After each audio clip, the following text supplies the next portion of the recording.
Yeah,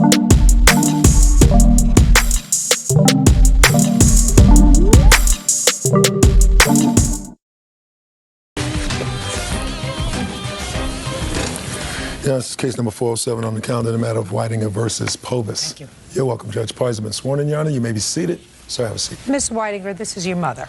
Mm-hmm. And you were in an automobile accident when you were a child. Yes. There was a settlement of that claim.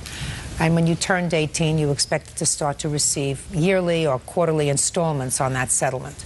And it is your claim that your mother kept half of one of the checks. Yes. And you want that money back. Right. When was the accident, Miss Povis? December 29th of 1989. And you acknowledge that you kept half the check. Yes. How much was half the check? $3,070. And you say that you kept half of it because the check was written in both your names and you're entitled to half of it. Yes. Okay. Describe the accident to me that occurred in 1989. I was not in the car. My roommate was driving the car, lost control of the car. Your roommate? Yes. Male or female? Female. So you allowed your daughter, who was how old? 4. To ride in the car with your roommate? Yes. Who lost control of the car, so the accident was your roommate's fault? Correct. Whose car was it? It was her car. And where was your daughter sitting in the car? In the passenger seat. In the front? Yes. Was she in a car seat? No, she was not. She was actually reclined back in the car seat, but it had a seatbelt on. And then when the impact happened, she dove underneath the seatbelt. And? She knocked her 4 front teeth out that had been previously knocked out, so it was actually 4 fake teeth in the front that she knocked the bridge out. She had a concussion on her forehead, and she bit through her bottom of her chin and fractured her jaw. So she was incapacitated for a while? Yes, I don't remember how And it was the roommate's fault? Correct. And what was the settlement that you agreed to? In lieu of taking a $20,000 settlement at the time, I opted to set up a structured settlement because it would pay more money because I guess they invest it. So therefore, I set up payments for 4 years starting last year. So the first payment came last year for $61.40, and then another payment came this year, and then there's 2 more payments of that, and then the final payment of $10,000 in the year 2010. So about $35,000. Correct. Right. Now, that's in addition to all of the expenses, to all the medical expenses that she had. Is that right? Those were paid? She did not have medical insurance on her car insurance, so they only pay it with the final payment of the settlement. So who paid the medical payments? I paid them. Let me see. Here's some bills, and then... Not the bills. I want to see the payments. Oh. I want to see the payments. I don't have the payment receipts. So then you didn't pay them? I did pay them. Show me. Show me a paid bill. Do you have the paid bills? Are any of those bills marked paid? No. Take them back. I'm not interested in them. So you don't have a paid bill for any of the bills from 1989, and you don't have any canceled checks. Is that right? So what you're telling me is in 2010, when your daughter gets your final payment, you're going to pay the doctors from 1989. Is that what you're telling me? No. I've already paid the doctors. You've already paid the doctors, and you don't have one paid bill. It was from back 1989. You get a paid bill when you paid the doctor. It was also a settlement for the time that I had taken off work to care for... Just a second. Let's get to it, Miss Povis. First to the bills. I'm trying to see how you justify keeping half of this money. Not for the bills, because you didn't pay the bills. You stiffed the doctors. And the other thing that you say is you stayed home from work to take care of her? Yes. Who was the one who let her drive with the roommate without a car seat? She wasn't required by law to have a car seat at that state. Did you think it was wise for her to be in the front seat of a car? A 4-year-old? I mean, just because it's not the law, you're not responsible to do the right thing as her mother, to make sure she's sitting in the back seat in a car seat, well strapped in? Yes. Can I see a copy of the check, please? Yes.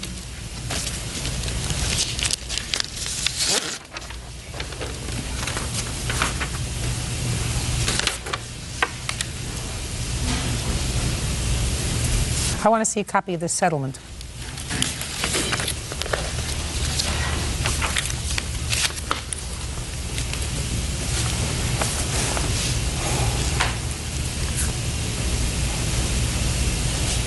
This is a very poorly written settlement. It's surprising to me. But your name at that point was Shuck? Correct.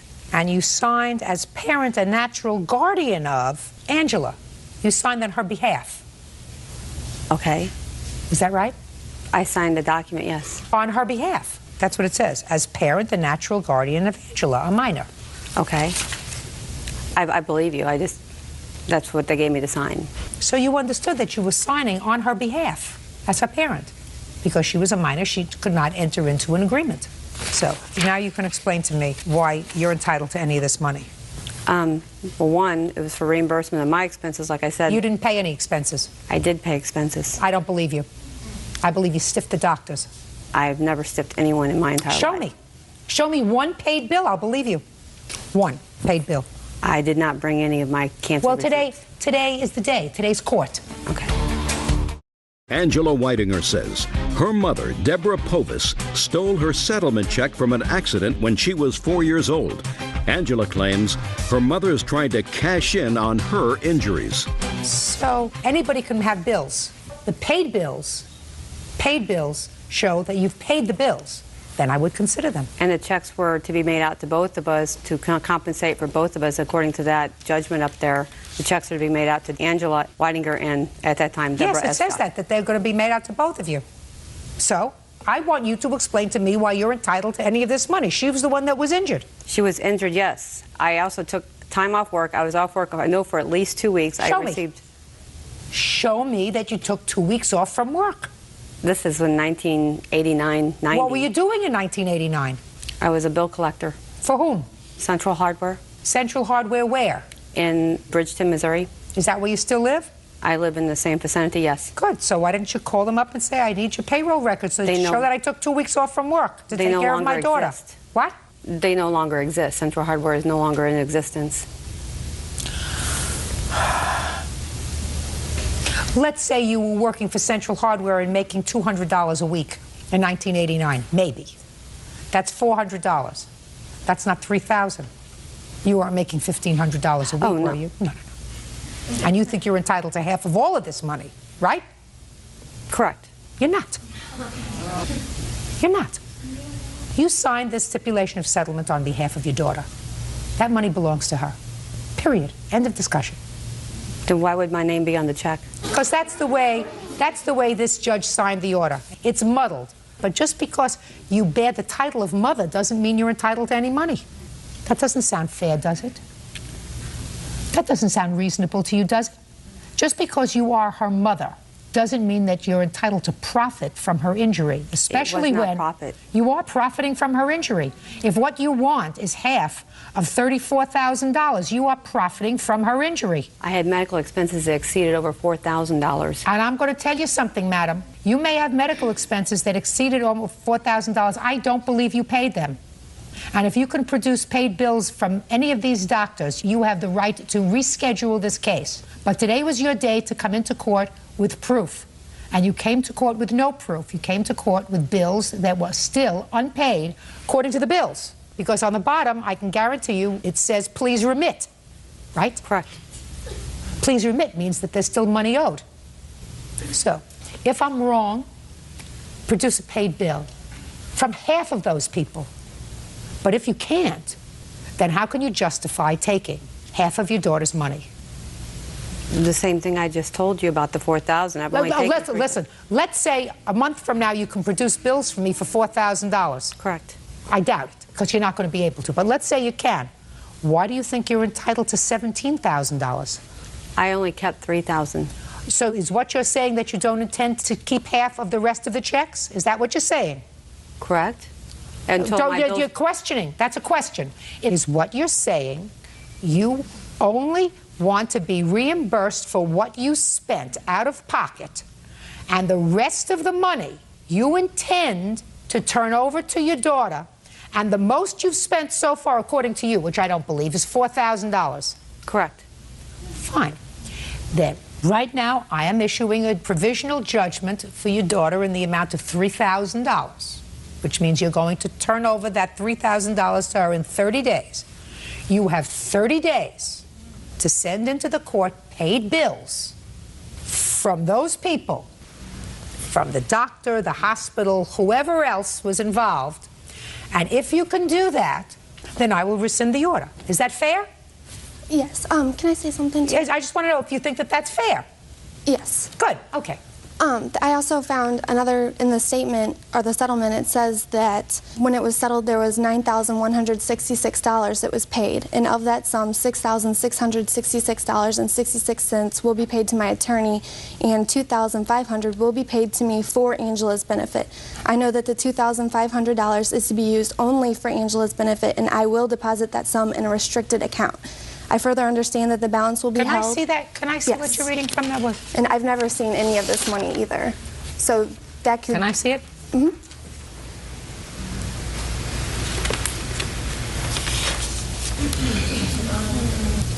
Okay. This you didn't give me. This says that at the time you signed this agreement, you got a check for $9,166. $6,666 was paid to your attorney, and $2,500 was paid to you for Angela's benefit. And you were directed to deposit that money in a restricted bank account. And I further understand, you signed this, that the balance will be held and invested for Angela's use. What'd you do with the money? I put her through braces. As a mother, I would think that that's... Shh. You have a bill for the braces? No, but she did have braces, which I made payments on. Well, when did she have braces? I believe she got them when she was 10 or 11. Well, a lot of kids get braces, madam, that have absolutely nothing to do with an accident. Most of my children had braces. They were never in a car accident. She had fractured her jaw, and when she fractured her jaw, it positioned it backwards. You have proof of that? Did she fracture her jaw? No. Oh. Judge Judy continues in a moment. And later today, I hate to do this, but I have to. Could I see it?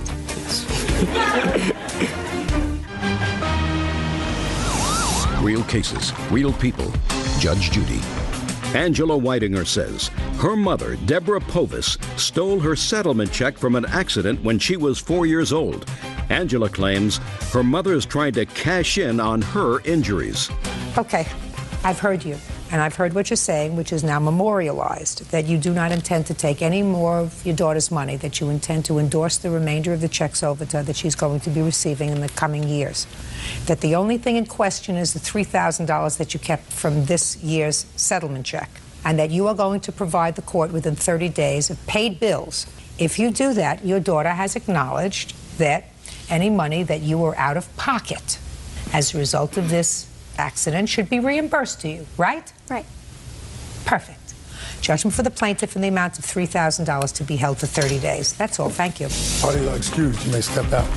With everything that's gone on in the past 20 years of my life, it's just been ridiculous, so I thought it was finally time to bring it into law. We've had a rocky relationship. Since I was 8, I've been in and out of her house, living with my grandparents, living with my aunt. She's never lived, per se, with my parents. She stayed with them briefly. I moved out at 17 and have been supporting myself since then. She did move out on her own when she was 17. Me and her have never really gotten along as mother and daughter. I'm hoping that now this is over with, is done with, that we can both move on with our lives. I don't see a relationship at all. Maybe try to make a bridge. I really want nothing to do with that side of the family. And now the next case. All parties in the matter of Doheny versus Cephas, step forward. 20-year-old student Kevin Doheny is suing commission consultant Donna Cephas and her son, 16-year-old Keith Cephas, for the cost of a cover for his Cobra Mustang. Kevin says Keith burned a hole into it when he flicked his cigarette. Mr. Doheny, it is your claim that Mrs. Cephas's son, your first name? Keith, was smoking and was careless, burned a hole in your car cover, and I assume that that is the car cover in there. Correct. And it's a small hole, is that right? A cigarette hole. You want him to pay for a new car cover. Absolutely. And Mrs. Cephas says, first, it was an act of God, the wind blew the cigarette, and second, you can get a kit to patch it. So why buy a whole new car cover when all it is a patch? Correct. I know, I hate to do this, but I have to. Could I see it? Yes.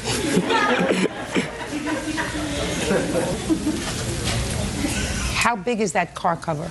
It's for a Ford Mustang Cobra. It covers the whole car. Is that your My pet pride car? and joy. Could Yes, I it is. see that? I know somebody else who keeps their car covered.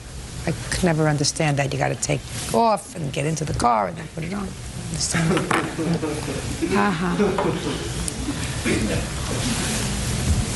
Had you just purchased this? Yes, ma'am, I did, a month prior. Can I see the bill, please? Okay.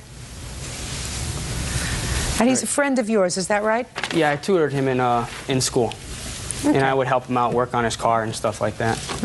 It's the $169.95. Okay. Ta-da! Say something. Tell me what happened. Okay. Well, what happened was I was standing outside. I just finished a cigarette and I went to go flick it. I flicked it like that way. His car was over here, and the wind took the cigarette like literally over my head and landed on the car cover. And then I seen it land on the car cover, so I flicked it off. And then I didn't realize it was going to make a burn hole in it. And then next day, while I was in school, he calls me and tells me that I burned a hole in his car cover. So? And he wanted me to buy him a new car cover. So? I told him that I had a patch kit and I would come look at the hole to see how bad it was. He doesn't want it patched. He wants it the way it was before you flicked your cigarette. Do you have anything you want to say, Mr. Cephas? Well, yeah, I mean, I understand that, you know, he did burn the hole, but, I mean, it's not like he literally went up and burned the hole. I mean, he flicked the cigarette, you know, the wind He was careless. took it. He was careless. Yes. He was careless. Right, but I mean, he didn't purposely do it, but he did say, I will try to fix it. He's not avoiding his responsibility. He can fix it. The patch, yeah, you can with those vinyl, the little vinyl kits, because we had patched other vinyl. We had a roof. He doesn't want a patch. I understand, but I really don't feel as though we should have to pay for a brand new one if it can be fixed. He didn't even try. He just out and out said, no, I want a brand new one. You could fix it. You could take it yourself. Well, I don't want a cover. Well, you just bought yourself a cover. You just bought yourself a cover. Let's say you saved up for a very long time to buy yourself a very special leather coat, and some stranger negligently cut a hole in the coat, small hole. You just spent $500 on this leather coat that you had been lusting over. And they said, gee, I'm so sorry, I was careless and I'm so sorry. I'm going to get a patch kit so you can patch it. You say, I don't want a patch kit. I just bought this brand new leather coat. Why should I patch it when it could split? It may not split today, it'll split tomorrow, or it'll split next month, or 6 months from now. It's perfectly good. Why would I want to accept something that's second rate? You got it? Yes. Perfect. Judgment for the plaintiff, the amount of $169. Parties are excused. You may step out. Order, all rise. That's case number 365 on the calendar in the matter of Pantupo versus Montanez. Parties have been sworn in, Judge. You may be seated. Folks, have a seat, please. Ms. Pantupo, it is your claim that Ms. Montanez assaulted you during a road rage incident. Yes, ma'am. Ms. Montanez said she never touched you. Tell me where and when this happened. On September 4th, 2004, me and my boyfriend, Michael Cheney, picked up my 16-year-old brother, and we were on our way to lunch. Stop playing with your papers. Yes, ma'am. All right, now tell me what happened with the defendant. I was in the middle lane trying to make a left turn into the shopping center where the restaurant is located on. And then I noticed a truck behind me, a dark blue Ford F-150. Miss Montanez was the driver of the truck, kept honking constantly at me, but I wasn't going to go because I wasn't going to get into a wreck. And then when I finally made the turn, she came really fast right after me, and I thought she was going to hit me. The front of her bumper was like right by my driver's side door. And my window was down at the time, and we exchanged a few profanities. Who said what first? I said, what the? And she started screaming all kinds of bad words at me. And then she reached into my car, grabbed me by my hair, and I felt a couple of punches, and I felt as if she was trying to pull me out of my car by my hair. My boyfriend saw that, and he said, what is your F problem? And then he got out of the car, ran around my car. Then Miss Montana saw him coming toward her, so she ran back to her truck. And then my boyfriend then made the 911 call with the tech number, which I have the 911 transcript May I of. see it, please?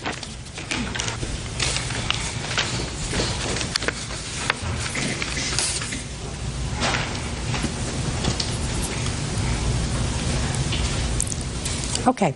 Now, after she got back into the car, what did she do? She parked on the front of the coin laundry and took out her laundry basket as if nothing happened and was going to start doing her laundry. And I was really shocked at the time. And then my boyfriend got back in the car, and then I can see the other two passengers in her truck, which is that lady and a man in the late 20s or early 30s in her passenger seat. I can see them trying to motion her back in the truck like it's not safe to be here anymore.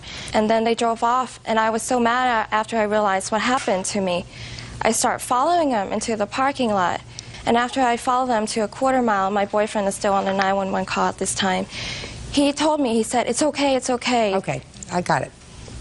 Now, did you seek medical treatment at any time for your injuries? Yes. Do you have a doctor's report? No, I couldn't get in touch with him. Okay. Tell me the way you felt. I couldn't go to sleep. I couldn't lay on my left side because my head was hurting really bad, and I get this severe headaches. How long did that last? I would say a little bit over a week, and I couldn't go to work for a week because of it. Okay, Miss Montanez, you want to tell me your version of the events, please? We were on Singleton Road. It was my daughter's birthday that day, and I had to go to the laundromat to pick up some laundry. And there was a lot of cars going by at the moment when I stopped behind her, and I could see down because my truck is up high, and I could see down, and you could hear their music because it was kind of a warm day, and our windows were down, and I saw her talking to some individual, the passenger in the car, but I figured she just got caught up in her music, like all teenagers, and talking, so I honked my horn. She's not a teenager. Well, she looked like one at the time, but she was having a conversation. I honked my horn to let her know to go. She got mad. She stuck her hand out the window and did a profanity and called me an F&B. So I turned in before her into the shop. Just a second. So what you did is you went around her. Correct. Keep going. I pulled in front of her, and then I made the left turn and parked right in front of the laundromat because there's like an island right there where you can park. I got out of the truck. We started arguing, cursing at each other and everything, and my sister got out of the truck, and I was just like, oh, I don't have time to deal with this, because I thought they were teenagers. So I turned around and was going to go in the laundromat, didn't even make it in the laundromat, and I heard my sister screaming, "April, April, come on." And I turned around. When I turned around, I saw her boyfriend with rings in his nose, and just the way he looked, it scared me like a skinhead, and I'm like, oh my God, let's get in the car. So I jump in the truck. When I'm getting in the truck, she has her mace gun. We have a 14-day-old baby in the truck. It was myself, the baby, and then my sister. She's going through the window and she's doing all like this, but for some oddball reason, the mace had stuck. And my sister's rushing to roll the window up in case she did unstick it. And I said, oh my God, Stephanie, let's go. This is crazy. I can't believe this. I put my truck in reverse, and I backed out, and I went back the same way I come in. She come behind me and was following me, and I was going at a fast-paced speed to get away from her because it scared me. When did you call the police?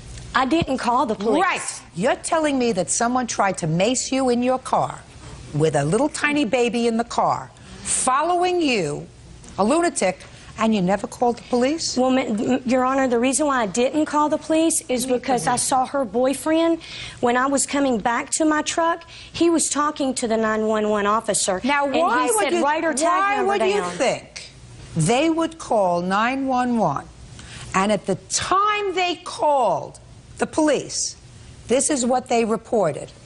They didn't know the person, got mad when they were making a turn into PL.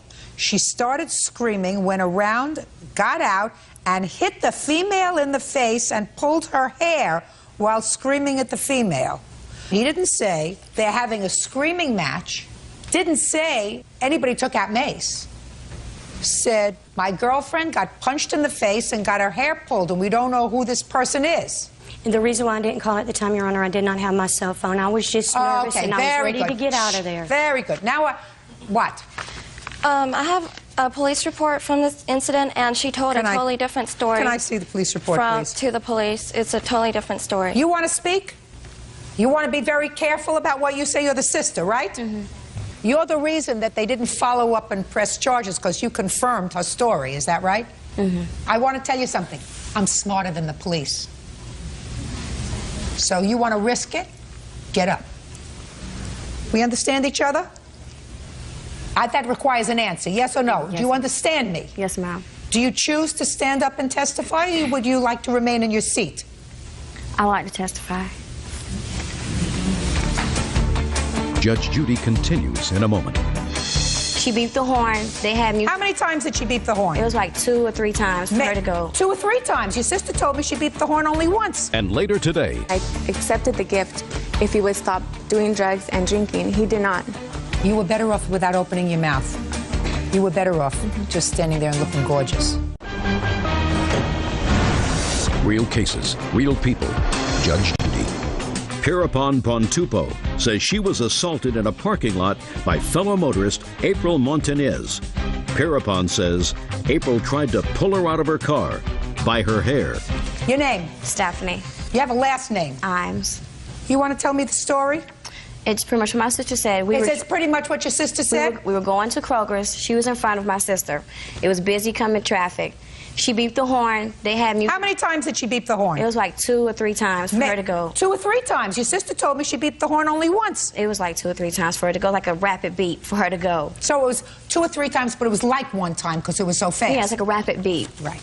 Okay. So they had the music going. She beeped the horn. She leaned out of the car. She flicked her off and said some stuff, some cuss words. My sister went ahead because no cars were coming. She went in front of the lady. The car came in behind us. We turned to go towards the laundromat. My sister parked next to the little island. The laundromat is right across from the car. My sister got out of the car. They were arguing back and forth, cussing at each other. Then my sister, I kind of stood out to hear what was going on. My sister walked into the laundromat. I got back in the truck. Did she carry anything into the laundromat? I think she had some. Just a second. Look at me. Did she carry anything into the laundromat? Yes. What did she take out of the car? It was some outfits, I guess. Yes. Were the outfits in a basket? No. No. No basket? No. Just things in her hand?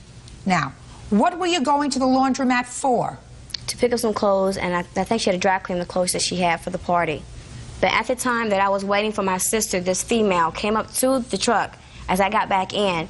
She had some mace in her hand, and she was trying to Was that before or after your sister hit her? She didn't hit her. Yes, she did. Sit down. Your Honor. Yes, she did. Oh, yes, she did. She hit her, and she pulled her hair. And she was really annoyed. You want to know why I know she was really annoyed? Because she had a 2-week-old baby in the car, and instead of sitting there waiting for traffic to move, she sped up around and went around a car that was waiting to make a left turn and pulled out in front of her. That's something that someone does who has no judgment. And they only do it when they're annoyed. No, ma'am. I didn't ask you anything. I listened to you. You know, there's an old expression. If it doesn't make sense, it's usually not true. If it walks like a duck and quacks like a duck, it's a duck. Because we've all drivers have been in the same situation that you were in. Sometimes you're behind somebody, and for some reason, they don't make a turn when they're supposed to. The arrow is green. They're waiting, they're talking, they're involved in the phone, they're listening, they're daydreaming, and you're looking and you're saying, that's the only shade of green there's going to be, right? Why isn't this person going? If you have a short fuse, you'll honk the horn a few times, and if that's not successful, you'll peel out, which is what you did. You peeled out with a baby in the car, went around her in order to make a left turn because you thought that there was a clear enough avenue of traffic so that you could make the turn. I believe everything that she says. You had a bad hair day. No, ma'am, I did. Oh, yeah, you did. Yeah, Can you I did. show Your you a sister disposition and your sister of a got you jury? back into the. Listen to me. And your sister got you back into the car because you both saw the boyfriend on the phone with the police. That's what you just told me. A moment ago you said, I didn't have to call the police because I knew they were calling the police. And if you knew they were calling the police, then you stay there and wait for the police. You don't take off. What you just told me was, I didn't call the police because of this mace, thinking fast, because he was calling the police. And if somebody is calling the police, and if you are a victim of a crime, You remain there with the doors locked, windows up. You don't get out to go and take your clothes into the dry cleaners. Because none of this took place, Your Honor. We just argued. We had our words. Madam, I don't She tried to get me. Madam, I don't believe you. And I don't Well, believe can I bring your sister. something else to evidence? Absolutely. Show it to me. Okay, I have a disposition of a hearing when she tried to file simple battery and simple assault charges, and we went to Gwinnett County courts, and they were dismissed for insufficient evidence as well. Because in the police report, it says that the police officer, there was no physical evidence on the victim other than a few strands of hair that was allegedly pulled out by the suspect. Listen to me, madam. She's not saying you broke her skin. But there would have been swelling or something for the officer. This never took place, Your Honor. I'm telling you, it took place, madam. It didn't. Listen, because you got over on a cop, and because you got over perhaps on a district attorney, you and your sister, who wouldn't know the truth if it came up and slapped her in the face, doesn't mean that I have to believe you. Your story doesn't make sense. Judgment for the plaintiff in the amount of $2,500. That's all. Parties are excused. You may step out. I insulted her race. She insulted mine. She told me she was going to get me. The defendants, it's worse than a piece of dog. If you would have saw her boyfriend like 6 foot tall, earrings, a dragon tattoo on his neck. He's 6'2", but he also weighed as much as she does, which is they both weighed 185 pounds. I was just in a rush to get out of there because in Atlanta, people have been shot by road rage. It's just that she's a lying. And now the next case. All parties in the matter of Ortega versus Gutierrez. Step forward. Computer technician Netza Ortega is suing his ex-girlfriend, 26-year-old customer service rep Maribel Gutierrez, for unpaid loans to get her hair done and for the return of a promise ring. Oh, Mr. Ortega. The romance is over. You want your jewelry back, and you want some money that you loaned to the defendant while you were together. That's correct. Ms. Gutierrez says you often gave her money. There was never any mention of a payback. And the jewelry you want back were gifts that you made to her, and you're not entitled to them back. I feel that it's entitled back to me because they were actually a symbol of a relationship. All right, let's take the simple ones first. The loan. When do you claim, and what year did you make her the loan? June of this year, and it was to get her hair done, and it was for $50. What's next, Okay, Mr. Ortega? after that, it was another loan for $50 to get her hair done. Get over it, Mr. And then after that, it was another $40, and that was to get her nails done? No. Manicure, pedicure. No, that was actually facial, to get her leg diaper. wax, whatever. Judge Judy continues in a moment. Let's get to the jewelry. Okay, the jewelry was given to her in April. Did she go shopping with you for the jewelry? No. You went by yourself? I went by myself. And you went to a store and you picked out what kind of jewelry? A promise ring. It was a butterfly made of diamonds. And what else? And then a month later, after I paid off the ring, I got her a matching pendant that went with it. How much did you pay for all this? About $325 total. $325. Yes. So we're not exactly talking the Hope Diamond here. No. Is that right? Mr. Ortega?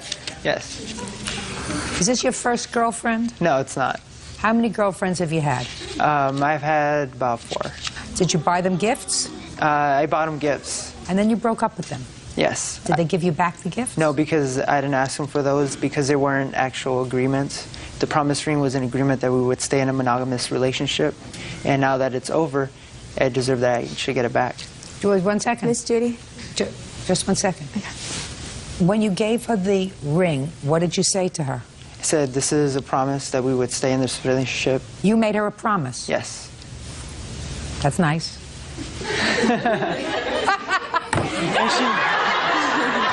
And she agreed to take it. Mr. Ortega. Yes. Grow up, sir. Okay. You're dying to say something. Yes, I am. Go ahead. We made a promise that he would stop drinking, doing drugs, and I accepted the gift if he would stop doing drugs and drinking. He did not. Accidentally, I don't know what happened to the gift. It No, got that's lost. not true. Listen to me. You were better off without opening your mouth. Okay. You were better off just standing there and looking gorgeous. Mr. Ortega. Yes. Get over it. Put a period. Move on. Okay. If you want a ring that comes back to you, you buy a diamond It was Now, diamond. listen to me. No, not a were butterfly. diamonds. Not a butterfly, Mr. Ortega. You buy a single diamond and you have it set in a very nice setting, and then you say, I want you to marry me. I Will did. You, listen to me. I'm speaking. At one point, though, I did. I'm speaking. Okay. Will you marry me? This is an engagement ring. We weren't not engaged. a promise ring. I don't care if you were engaged or not. Listen, I've gotten engaged without a ring, too. Once or twice. Okay. A ring, the solitaire, Mr. Ortega, not a butterfly. Actually, it was a princess cut. Bye, Mr. Ortega. He was using drugs. I treated her well. Now, this is case number 399 on the calendar in the matter of Guberman versus Sutton. Parties have been sworn in, Judge. You may be seated, ma'am. Have a seat. Miss Guberman, you and Mr. Sutton dated briefly, according to what I read in your complaint, and you no longer see each other socially, but you claim that he owes you for two things. First, he owes you for a cruise that the two of you went on. You claim that he was supposed to pay you back for his ticket, and he did not. And second, you say that you got into an argument with him and he smashed your cell phone. Correct. And who is this? This is my friend, Monique. Is this the friend who was supposed to go on the cruise? No. Does she know about the cruise? Yeah. Miss Guberman, when was the cruise, and you were supposed to go with a girlfriend, is that right? Correct. When were you supposed to leave? At the end of November, I think it was, last year. The questions are going to get harder. That's what this case is about. So let's try to get it together and focus. November of 2003. November what? About November 17th, approximately. I forget the exact date. And how long had you been planning this trip with a girlfriend? Approximately a few months, maybe 3 months. Who bought the tickets? I charged it on my credit card. Why didn't she charge her own ticket? Oh no, well, we both paid a deposit, but then when she wasn't going... Just a sec. You were supposed to go with a girlfriend, she backed out. You started to date him, and he went on the cruise instead of the girlfriend who got pregnant. That's the story, right? Because I still want to Okay, just a second. We're going to do this in faster pace because I have other things to do today, Miss Guberman. November 17th, 2003, you were supposed to go on a cruise with the girlfriend. She had put a deposit down on her own credit card? Correct. How much of a deposit did she put down? $250. And how much was the whole cruise? $1,092 each. Now, how much had she paid towards the trip? The $250. Only? Only. She was going to lose that. Is that right? No, she didn't lose it. The cruise line, they credited her credit card back. And then they charged me the whole, the whole remaining balance for the cruise. When did you make that arrangement with them? When did she make that arrangement, sir? She's having difficulty. Do you remember? Well, actually, ma'am, first thing, good morning, ma'am. The cruise was November 30th, to tell you the truth. It wasn't November 17th. The cruise was November 30th. I met her in September. I spoke with her on the party line, which is a line that you chat with and you meet people. I don't care if you met her on a party line or J dating. Okay.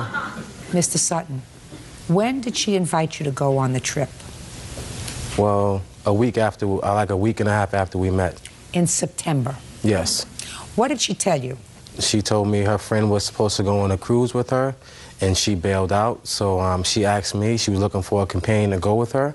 And once we met, we engaged in some sexual relationships. And, I'm not interested in that. Okay, I understand. And she said to me, would you like to go on a cruise? At first, I was kind of reluctant to go in because we had just met. And then I was like, all right, fine. Then she says, well, I'm just going to charge it on my credit card. And we went on a cruise. Did you discuss paying her back for it? Not at all, ma'am, Your Honor. Well, what happened after you went on this cruise on November 30th, sir? We were still talking in a friendship manner. Then we pretty much, kind of went our own separate ways at that time because we both made an agreement to be friends before we even went on a cruise. Tell me about the agreement. Actually, when we met on the party line, the same day What? You said you had an agreement that you were going to be friends when you came back from the cruise. I don't know what This is before the cruise. That you were going to be friends? Yes. She said we made an agreement that we just rather be friends at a relationship and that wouldn't work out. And that was before you went on the cruise? That was before we went on the cruise. How much before? 2 months before. Well, then why in the world would she pay for you? I don't know. I mean, that I don't understand. I mean, I can understand if she wanted you as her companion on the cruise and you had an intimate relationship and you were going to enjoy all of the activities together. And then I could understand her saying, listen, I want to have a date on this cruise. That's my insurance. But I don't understand it if the two of you really had parted ways in respect to being a boyfriend and a girlfriend and you were just going on as buddies. Well, it wasn't pretty much still as buddies. It was like, it was pretty much, both of us were still in the air. There was still some fire there. It was still in the air. Some fire? Yes. Did you ever buy Miss Guberman anything? Well, I gave her a bracelet once. Did you? Was it a yeah. nice bracelet? Yes, it is, ma'am. You still have it, Miss Guberman?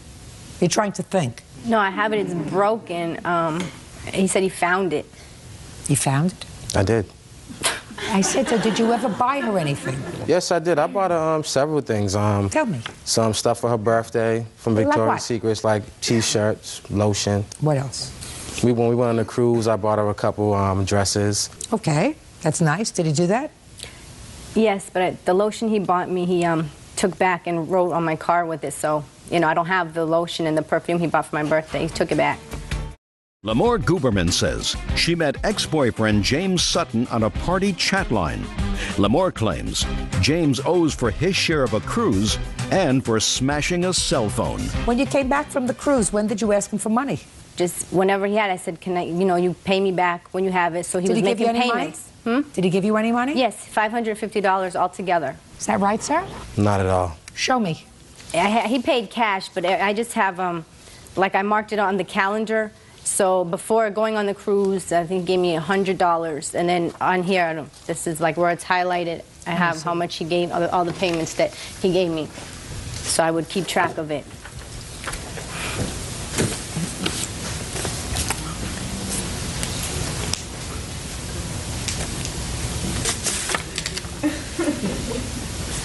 I don't believe this. I don't believe it. There are several reasons why I don't believe it. First of all, I don't know anybody who uses the same pen on a day calendar.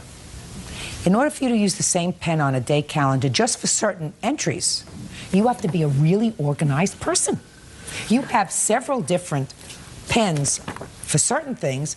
You have dark blue pen, you have a light blue pen, but for the money that you allege that he gave you, different weeks, different months, etc., you used the same pen. So you had a Mr. Sutton return of money pen? No, actually I kept a particular pen by my calendar, and if, for instance, like if I had made an appointment on the phone or something and there was a pen somewhere else in the house, I would take that and write the appointment down. But that, I mean, I have similar pens, it's different, same color. Give this back to her.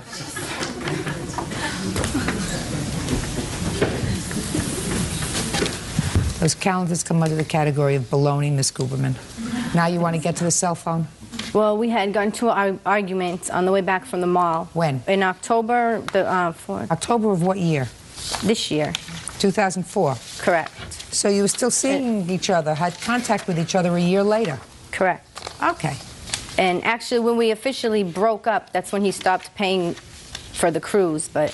What happened, Miss Guberman, in October we were on the way back from the mall, and we were going to go to my house, and then we got into an argument at the mall. On the way back, you know, he said, take me home.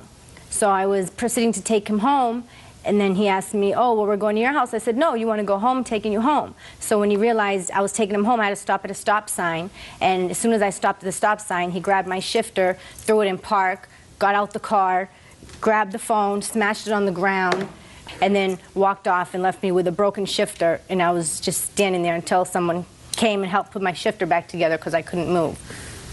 Let's hear it. All I can say is just a bunch of Taurus species. Should what? Taurus species. What is that? A Taurus is a bull and feces is... Oh. Mr. Sutton. Mr. Sutton. Yes. Just tell me what happened, sir. Try not to editorialize or be witty. Pretty much. Or, it doesn't to be, or be witty or be smart. I reserve that all to myself. Okay. Okay. I'm sorry, man, Your Honor. Just tell me what happened in the car. Well, nothing happened because I wasn't with her. Oh, my God. Were you still involved in any kind of a relationship, including friends, in October of 2004? No, I wouldn't even talk to her. She was coming down to my job, stalking me, sitting in my parking lot at my job. She would call me like pretty much all day on my cell phone, beat my cell phone up, leave all types of messages. You have any proof of that? Well, I can't really save that on there, ma'am. Somebody else calls me. Do you know anything about this case? Yes, I do. Step up. Who are you? I'm Monique Taylor. I'm Lamore's friend of 14 years. Go ahead. The night of her cell phone that was broken, he was with her. Because, you know, she doesn't hold anything back from me, and usually when things happen, she calls me because we're close friends. And he was with her that night that the cell phone was broken. What was she doing with him? Your Honor, No, I'm asking you, what would she do? If she tells you everything, listen to me. If she doesn't hold anything back from you, right? What was she doing with him? I guess just hanging out with him. You know, they went to the mall together, from my understanding, and you know, he wanted to go home with her, and he was told no. And why did she go to the mall with him? Very angry. Who's angry? James. He's a very angry individual because there's times other things has happened, and she has called me about it and, you know, talked to me, and I always be telling her to leave him alone, but she doesn't leave him alone. Right? Right. She calls him? Occasionally, but not. It's been like since the cell phone incident, it hasn't been too many phone calls. Before the cell phone incident? Yes. She'd call him a lot? I wouldn't say a lot, because I would, you know, try to convince her not to keep continuously calling him and, you know, just leave it alone. But she didn't listen? No, she didn't. Judge Judy continues in a moment. I understand that from your perception as a father, your daughter disrespected you. Right. I agree with you. Did the wrong thing. Real cases, real people. Judge Judy. Lamore Guberman says she met ex-boyfriend James Sutton on a party chat line. Lamore claims James owes for his share of a cruise and for smashing a cell phone. So, Mr. Sutton, I sort of believe that you were in the car with her and broke her cell phone. You want to know why I believe that, Mr. Sutton? I believe that you were really annoyed that she keeps bothering you on the phone.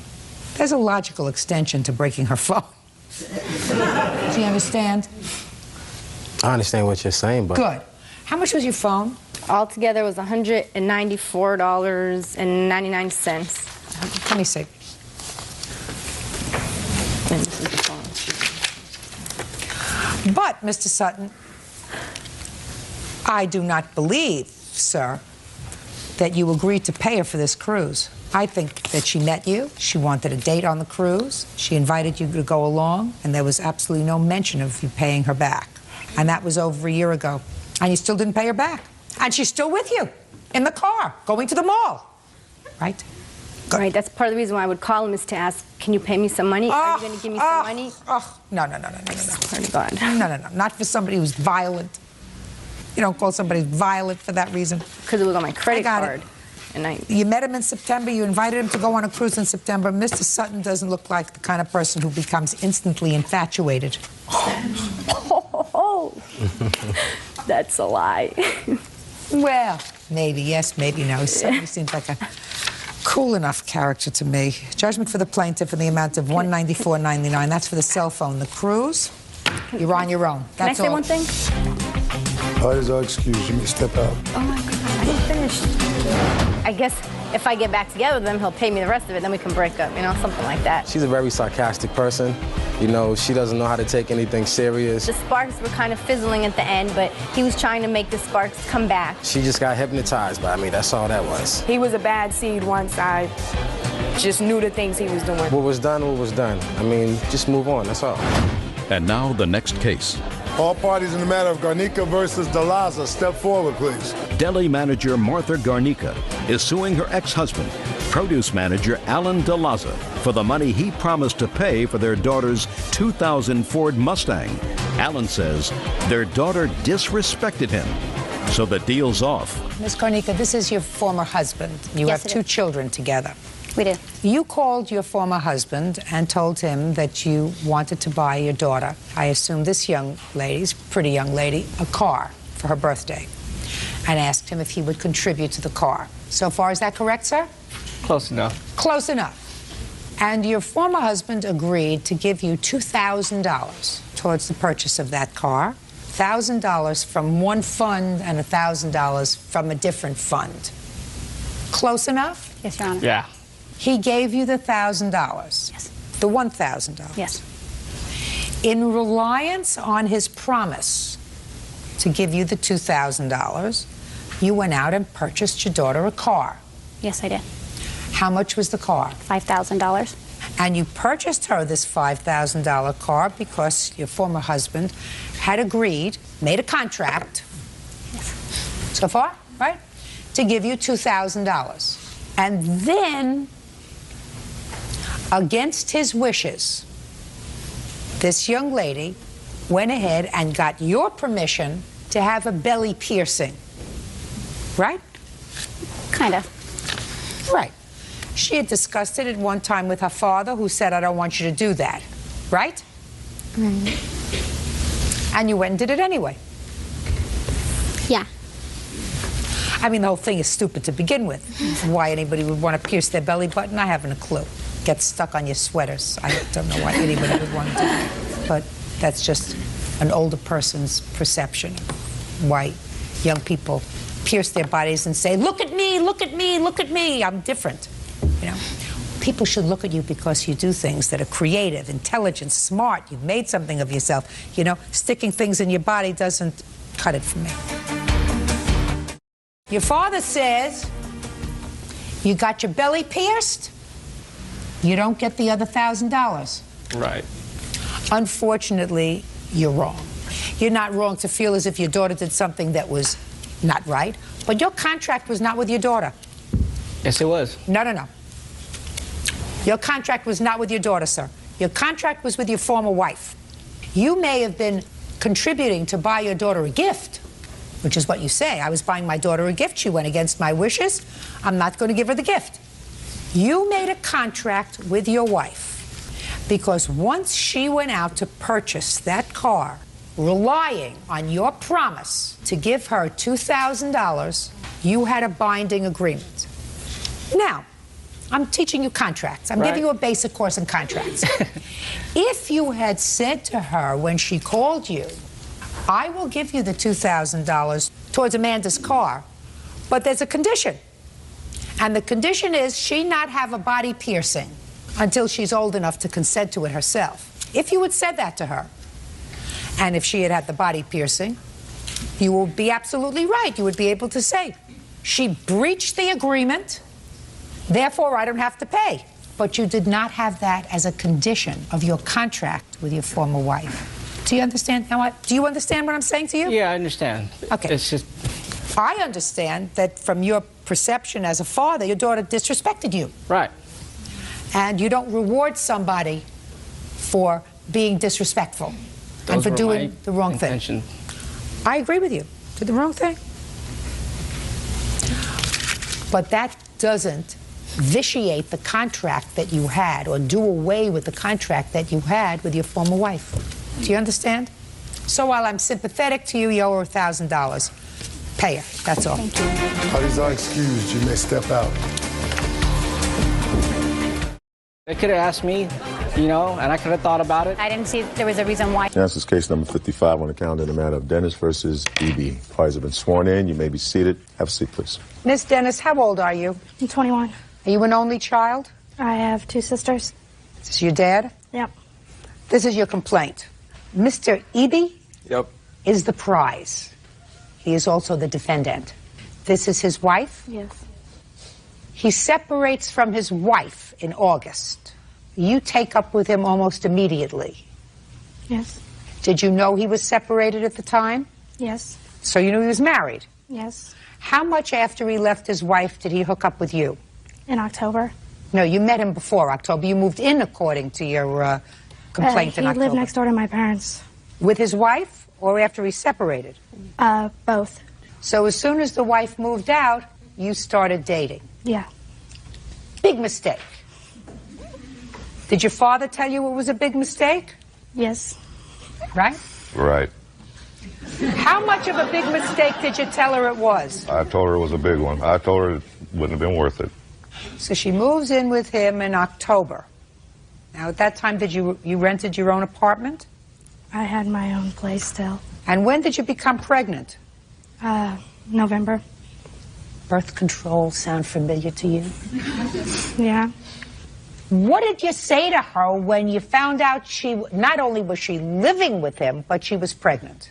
They always tell me when I'm on the road, so I'll be calmed down when I get home. What kind of work do you do, Mr. Dennis? Truck driver. Well, then it seems that Mr. Eby decides to go back to his wife. Your lawsuit for two things. For a couple of months' rent that is still owed after he moved out, and for the value of car that you purchased for him, Mr. Dennis. You purchased an old car, $500? Yeah. Now, Mr. Eby says that the car was a gift and that you paid the bills while you were living there, but after you moved out, you changed the locks and you're not responsible for anything else. Yep. Mr. Dennis, I want you to tell me about the car. She worked first shift, he worked second shift. She was getting off at... Where? She worked at a daycare, and he worked at a place called Cook's Foods. She was getting home about 4:30. He had to be to work by 4:45, which he was always being late. So I told him, I didn't tell him nothing really. I went out, I went to a car lot and asked them if they had a car for about $500. So on the way over to pick up the car, I asked him if he could get insurance on the car. And he said no. So I paid the $500, put the car in his name in case he had an accident. I didn't want to be liable for it. And then so far, smart. And then when they got their income tax money, I was supposed to get my $500 back. And that never happened. What do you mean when they? You mean the two of them? Well, he filed, but he put her kids on his income tax so he could get more money. How many other children do you have? Two. You have enough children. That's what I told her. I told her she had enough at one. Mr. Dennis, we could have been twins. Who takes care of these three children? I do. Well, I'm still carrying one. I take care of the other two. Where are their fathers? My daughter's dad is deceased, and my son's dad lives across town. And you're still living in this house? Yes. Emily, you have to find another hobby. Making children is not a hobby. I know. Let's get to the car part. I offered to pay him back $500 a couple weeks later at Red Lobster on the 12th of April. And he declined my money. I had the money for him. He said no. What did he say? He said, no, I don't want your money. I want the car. I have the title right here. And these are the things they forged. You have the car, right? Yep. So try yes. It sounds Yes. nicer. You know, how many children do you have? I have one. You have one now. Yep. Yes. Yes. Did he offer you $500? No, he said he was willing to pay me $500 for it, but he didn't have it then. Oh, but you said you had it. I did have it. Well, that's what he wants. He wants the $500. So you have no problem with that? No, I don't have a problem with that. Now let's talk about the rent. Ms. Dennis, when did Mr. Eby move out? April 9th. He walked out. Why? He told me he's taken his daughter to his aunt's house and never returned. Did you change the locks? No. What month's rent are you claiming that he owes you? Well, I paid April's myself, and I paid May's. But he wasn't there in May. Well, yeah. Why didn't he pay any of April's rent? Because I got my paycheck from work, and I paid it because he was in between jobs, and he didn't have a paycheck at the time to pay it. Did you move out on April? Why are you laughing? Because I never technically moved out of there. I came home. Locks were changed. When? On the 14th of April. Okay, so how much was your half of the rent? I paid all the rent. In April? Yes. All she gets for a check is from welfare. Who paid April's rent? Do you have a rent receipt for April's rent? Nope. She would have it. Because I don't have nothing because she wouldn't allow me back in the house. I see the receipt.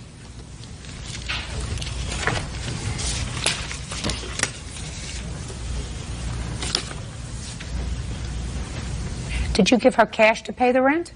Yep. Let's try that again. Yes. Mr. Eby, these two women may find you irresistible. I guarantee you I do not. Okay. The only month that I'm interested in is April. The only month that you show me on a receipt for rent for April, every other receipt is nice and clear. The month, the date is nice and clear. The only date that there's something written over is April. I mean, didn't you think that I'd notice that? I picked him up.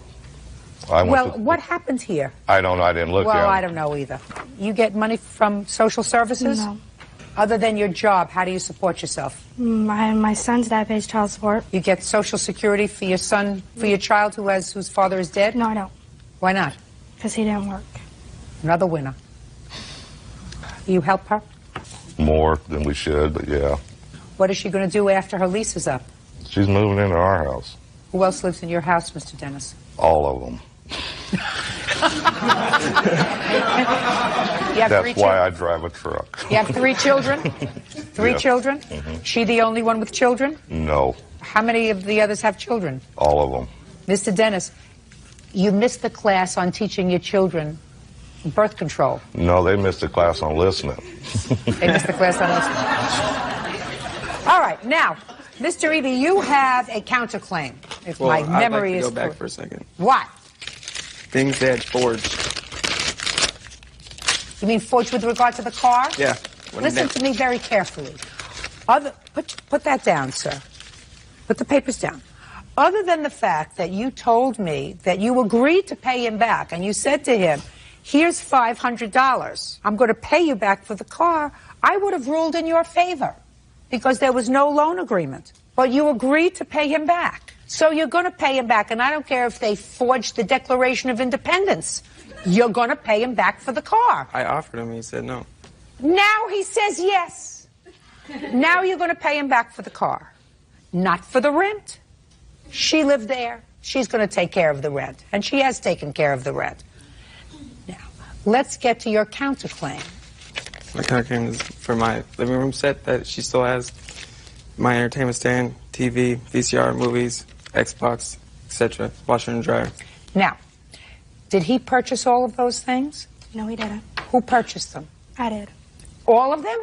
Yes. Let me see the receipts. I don't have receipts. I didn't think I was going to get into a situation like Well, this. just a second. When you moved into the house, he was already living there. So I want you to be very careful with what you tell me. Your father is a backup, and your father and I are almost soulmates here. Do you understand, Miss Dennis? You moved into his house, and because according to you, his wife left. He was still living there, and a couple of weeks later, you move in. Yes. With your 2 children. Did he have furniture in his place when you moved in? He gave it all to his wife. Everything? Yes, I even had to provide a bed for his daughter. Mr. Dennis, did Aaron over here have any furniture? Yes, he did. He did, but he Stop doing that. he threw tantrums once in a while, and he'd start throwing his furniture out of the house, and then by the garbage, and then they'd pick it up and haul it off. He did that a lot. What did your daughter move in with? Well, we carried a big screen TV in there, sofa love seat, her bedroom set, her daughter's bedroom set, and her son's bedroom set. That's what we What about a washer dryer? That was already in there. Is that yours? You want it back? Done. What else do you say that's there, sir? TV, VCR, movies, Xbox, couch. Well, just a second. How many TVs were in the house? 1. That's hers. Nope, hers got repoed. First of all, we have 4 TVs in our home. Oh, you do? Well, one of them must belong to him. You can And he can have it. It is downstairs. Oh, fine. That's not the TV. Listen to me. You're lucky I'm listening to this at all. Because you two have to find another hobby. You have enough children for a while. Caused enough damage. Judge Judy continues in a moment. And later today, I told her that I didn't understand why she would do something like she had done. He had done everything to help her. It really hurt. real cases, real people. Judge Judy. Emily Dennis and her father, Rodney Dennis, are suing the father of Emily's unborn child, Aaron Eby, for rent, bills, and the value of a car. Aaron is countersuing for the return of his furniture. Washer, dryer, and TV. He's going to pick it up 5 days from today. Okay. Do you speak to him? No. Do you? No, but I can. I mean, it won't bother me. Fine. Then why don't you... He knows my number. Why don't you make arrangements to go and get it? All right.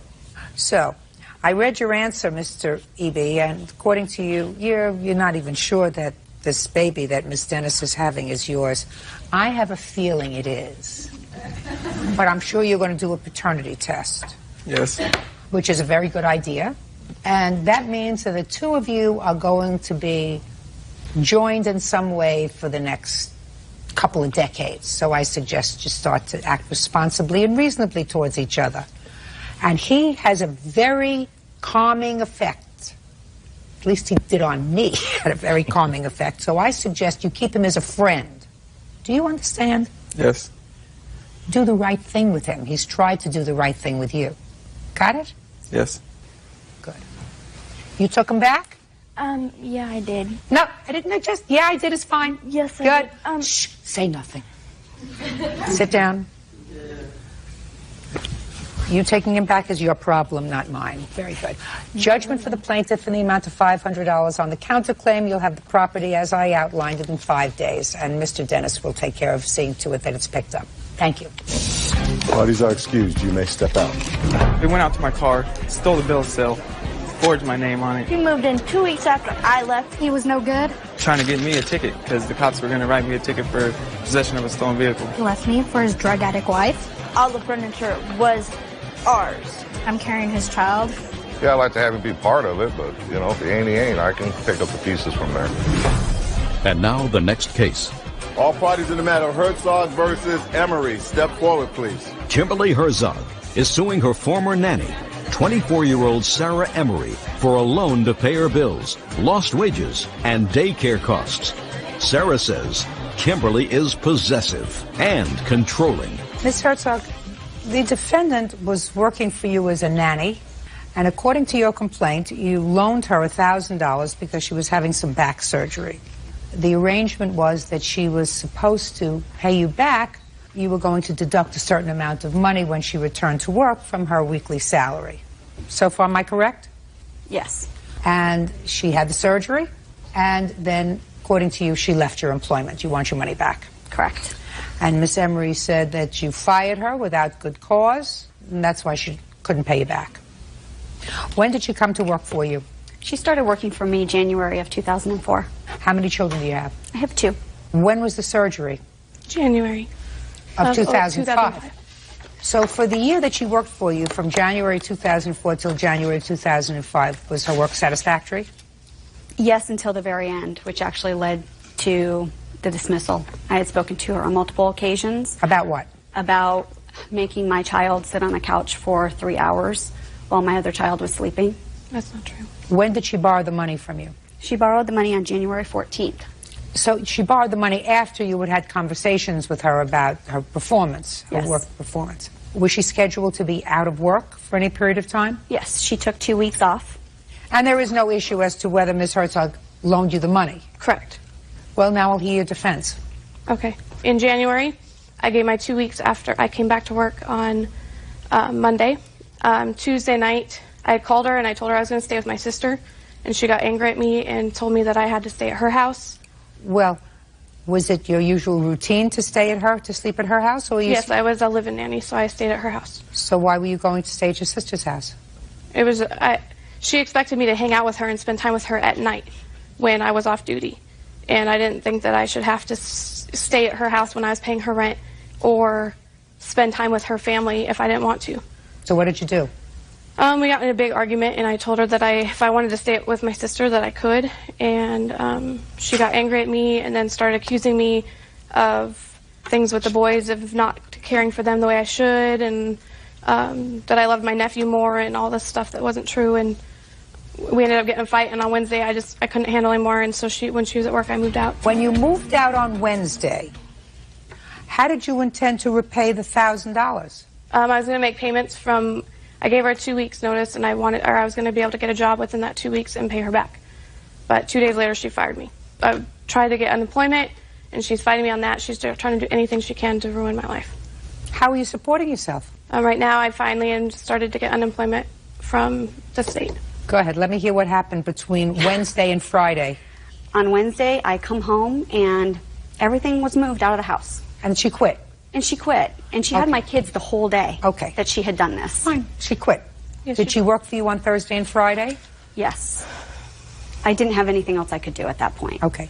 What did you say to her on Thursday and Friday?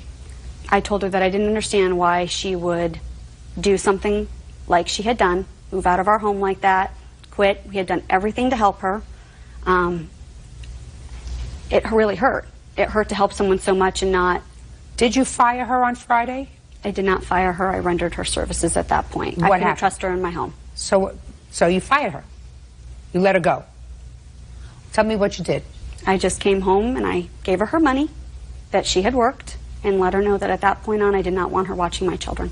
Well, I would probably do the same thing. Somebody moved out of my house after almost a year working for me without notifying me, moved stuff out during the course of the day when you're supposed to be watching her children. I would probably terminate your services too. In any event, you should have let her quit. She wouldn't have collected unemployment. I'm fighting it. Well, she didn't appear to be a peer hearing last week, so... The truth of the matter is, she quit on Wednesday, and she owes you the money. You took $60 out of... Yes, I did. The first paycheck, the last paycheck you gave her, so she owes you $940. Judgment for the plaintiff in the amount of $940. That's all. Now, that's case number 6 on the calendar in the matter of Bird versus Whitaker. Thank you. You're welcome. Parties have been sworn in. You may be seated. Ma'am, have a seat. Mr. Whitaker, what do you do for a living? I work at Applebee's. I'm a host. And how long have you worked at Applebee's? About a month.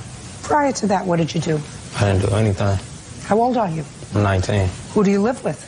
I stay with my aunt. How do you get to Applebee's? I drive. In what? Car. What kind? A Regal. Speak in full sentences. I drive in a car. What kind of car is it? A Buick Regal. What year Buick Regal is it? 91. Where did you get it from? I bought it from my uncle. What's your uncle's name? Mario. Last name? I don't know. You don't know your uncle's last name? Nah. Is he your mother's brother or your father's brother? Nah, it's still a street relationship. He's a street relationship. Hey.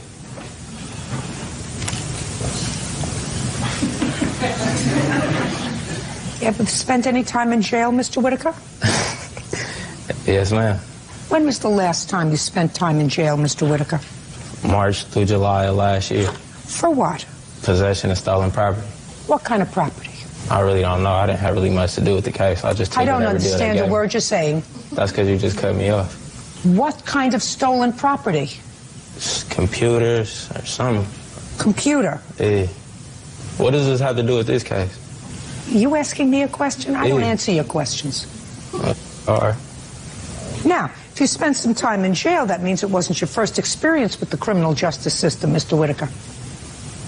So what you thought was going to be a fun experience and a funny experience for you to come here today is going to be far from that. Now, did you take money from Miss Bird? Let's get back to it. Did you take money from Miss Bird? No. Do you know what Miss Bird does? Nope. How did you meet her? At a store in Sacramento. At a store? Yeah. What kind of a store? Parking lot. Tell me about the meeting that you had with Miss Bird when you first met her at a parking lot. Go ahead, Mr. Whitaker. Let's chat. I seen her in the parking lot unloading her groceries. I spoke to her aunt first, and then I spoke to her. What did you say to them? I said, can I speak to your daughter? What were you doing in the parking lot? Leaving. In what? A car. What kind of car? It wasn't my car. I was in somebody else's car in the passenger seat that has no relevance to this situation. Don't tell me what's relevant and what's not, Mr. Whitaker. You think that you're smooth? You're a 19-year-old zero. I'm not. Great. Right on. Did you take money from Miss Bird? N-O. Did you give Mr. Whitaker money? Yes, Your Honor.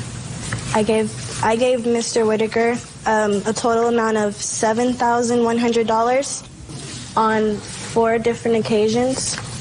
And when I met Mr. Whitaker, it was at a store. He was driving the car, so I assumed it was his car. And he had told me that he lived in Sacramento. I later found out... What do you do? I am a cash control clerk at a local water park. What did you do before you just got hired at a local water park? That was my first job, Your Honor. How old are you? I'm 18, Your Honor. And where did you get all this money from? On May 30th of 2009, me and a friend of mine were hit by a car. We were on a bike and we got hit by a car.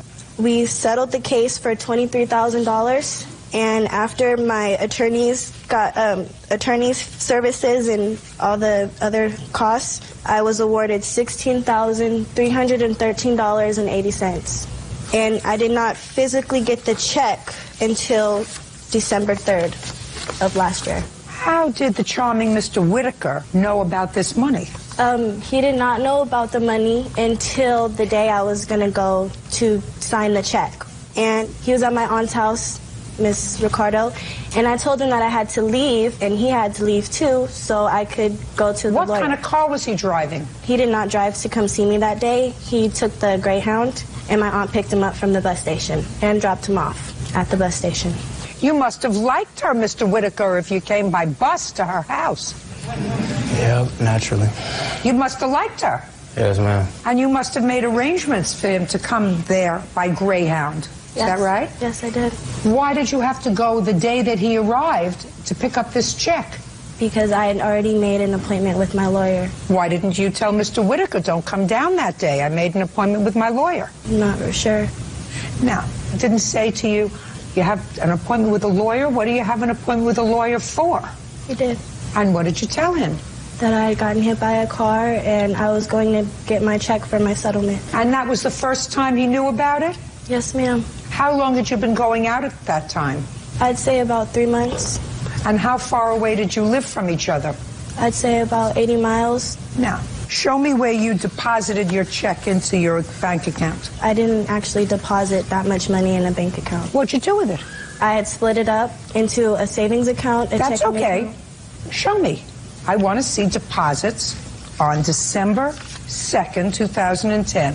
Within a couple of days from that, because then you say that he came and took money from you that you drew out at $2,000 intervals. I just want to see where you deposited $16,313.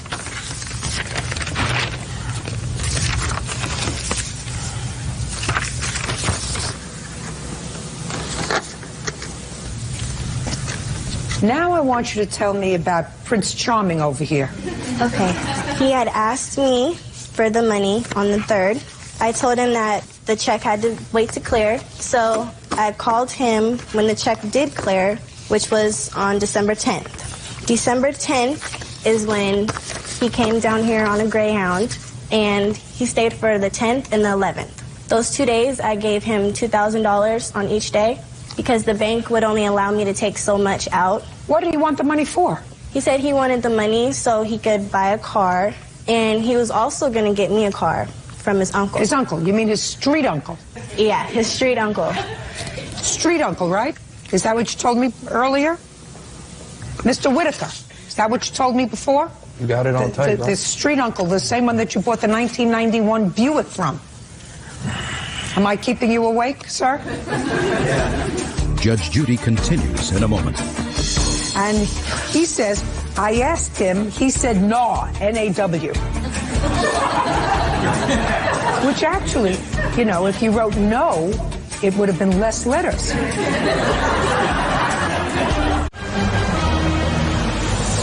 Real cases, real people. Judge Judy. Desiree Bird says ex-boyfriend Trayvon Whitaker owes for a loan to purchase a car. Trayvon claims he never received any money from Desiree. Now, you say that you gave him a total of $7,000. Yes.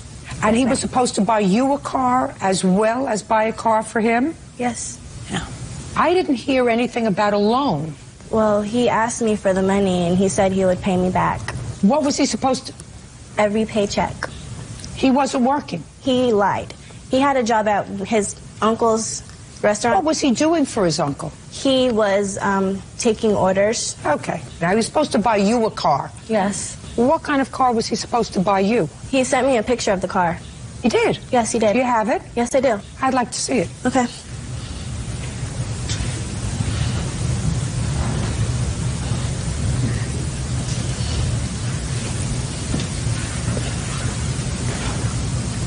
I want it. Do you think he would hold it for me? Is that what you wrote him? Yes. Well, I see he...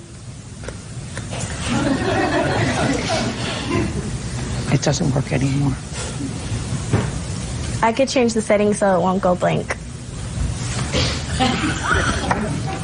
Sorry. I just recently replaced my rotary phone with a digital.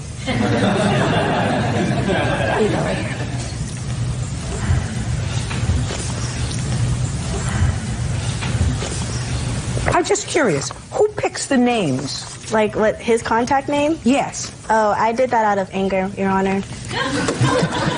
So you wrote this name? Yes, I wrote that as his name. Well, why did you do it out of anger? You say, me, I want it. You don't think he would hold it for me? And he answered this name that you gave him. And he says, I asked him, he said, no, N-A-W. Which actually, you know, if you wrote no, it would have been less letters. Do you understand? And English. Okay. Now, why do you think, Mr. Whitaker, because it's really a relatively simple issue, Miss Bird says that she gave you money. Some of the money was for a hold on a car. I still didn't see the picture of the car, Bird. I don't know how to get that picture. Let's bring up the car again. Yes, sir. A car for you and a car for her from your street uncle. Now, she looks like a nice young lady. So the issue is, you say you didn't get any money from Miss Bird, which means that she would have to be really psychotic, which means that she took, on 3 different days, which she has memorialized from her bank records, $6,000 out of her bank. So either you're lying or she's lying. I don't really matter. Just show me my signature where I said, you feel me, I received money, and show me my signature where I said I was going to give it back on no loan or anything. No, no, no. I'm not saying whether it was a loan, Mr. Whitaker. No, I'm saying give me... There's no paper. Listen to me. There's no then paper. What else we got? That's not the issue. The issue isn't whether it was a loan or a gift. Hey, I'm not talking about that issue. I'm talking about first where I received it. Show me But that. that's all I'm saying. So either she's lying that she gave you the money, handed it over to you, whether it was a loan or a gift, which is something entirely different, whether it was a loan or a gift. But you're saying she never handed you any money, correct? Yes.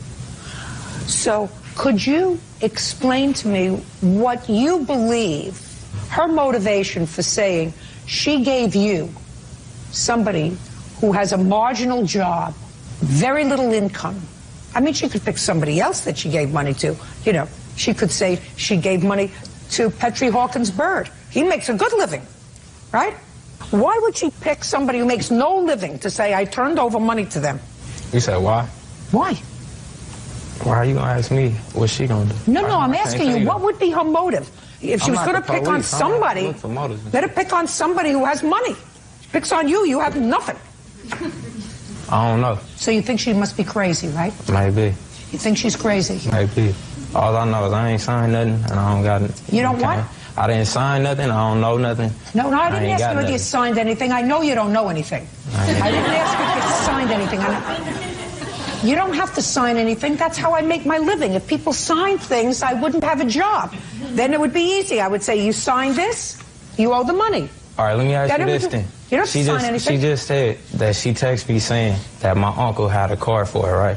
And I was supposed to get the car for her. If you check the date on what she talking about, it's supposedly the date that she was supposed to give me the money, it was way after that. So if I was supposed to go get her the car, why didn't I just go grab the car right there? Why would she say, would he hold it for me? Am I right? Just a second, Mr. Whitaker. Your question actually is a very valid one, and I'm going to ask her that question. Now, Ms. Bird, I read your complaint, and your complaint says that you gave him money on December's 10, 11, and 13. And the 1st of January. No, in the 3rd of January. Just a second, but I want you to read the date of the email that I just read when you said to him, won't he hold it for me? Okay. Which is a very good question, Mr. Whitaker. Why would he have to hold it if you had already given the money for it, right? Yeah. That's really your question. Yeah. Why are you looking over there? I'm agreeing with you. You should look happier. I mean, I'm just saying. Your Honor, before I gave him the money, look at the email and give me the date of the email that you are asking the question, won't your uncle hold the car for me? I just read it, somewhere around December 27th. December 19th. December 19th, which was after you had already given him the money. Exactly. Well, then why would you ask that question, Miss Bird? Won't he hold the car for me? Because I was out of town, Your Honor. I was in LA visiting my mom for Christmas. I had left Sacramento on the 17th of December. I did not get back to Sacramento until the 2nd of January. But he had the money already. Why wouldn't he just give him the money? And say it. And say, yeah, go ahead. According to you, he had the money already. Go ahead. I don't know if she showed you or not. Another text message where she's saying she only got this amount of money in her bank and she talking about buying the car herself. And she's like, well, I have $1,500 right now, but it's down here and I can't get to it. You feel me? So she didn't show you that, though. There is or no she text. was talking about buying the car herself with her money the whole time out of you. So that's all irrelevant information what she's showing you right now, too. Your Honor. So she just caught herself up. Mr. Whitaker, if you would try to speak clearly so I could understand you. All right. Because I have a feeling that you're saying something to me that may be valid. The point I just proved when she's saying she gave me the money on this date, but then she's saying, will he hold the car for me? But I'm supposed to already have the money. But then this other text message is in there saying, because I remember the whole conversation with her saying, I only have this amount of money in my bank right now, and I'll try to get it. And will he hold it for me till I get back? But she didn't show you them text messages, though. She cut that off. You feel me? But it's all good. I'm not tripping. That's off the record. You feel me? But No, she it's just caught not. herself We're not up, tripping. We're not tripping. Your Honor, I have pictures of him holding the money. He posted it on Facebook, and he posted a post on Facebook the same day I withdrew the money on the toilet counting stacks. I'm blessed, and you can see that's my finger in the picture. I took this picture. But I thought I wasn't driving. I was on Greyhound, remember? No, that was the 13th. This is the 13th when you drove out there. You know how many pictures I can show you with me holding stacks? Hey. What? What? Talk to her. You don't talk to her. Do you understand? I respect that. Okay, do that. Would you show those pictures to him, please, Officer Bird? I put the pictures up there. I don't need to see. Hmm? Oh, yeah. Right on.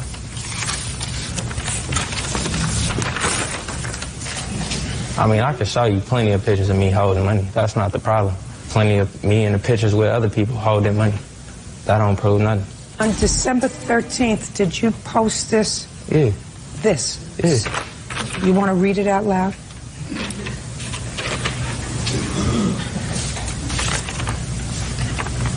On the toilet count stacks, God, I'm blessed. Now, Desiree Bird just gave me $2,000. Look at me. You feel me? Well, so how much did she give you, sir? Did she give you 2,000 or 6,000? I'm taking pictures. Just a second. From where? From did where? you get $2,000? That's undisclosed. I didn't get it from her. No.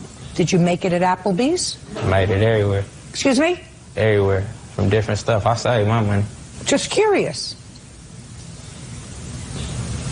Mrs. Tomlin, parties have been sworn in, Judge. You may be seated, sir. Have a seat, please. Mr. Green, you and the defendant lived together for a period of time, broke up, she moved out. Yes, Your Honor. And it is your claim that she came back sometime later and took several items from the house that belonged to you. One was your cat, and the other is some jewelry. Yes, Your Honor. Defendant says that the cat really belonged to both of you, but was more attached to her. And as far as the jewelry is concerned, her answer is sort of, she took it. Well, so let me get some dates from you. When did you start to live together? Well, this is probably like back in '99. And when was the cat purchased? July 2000.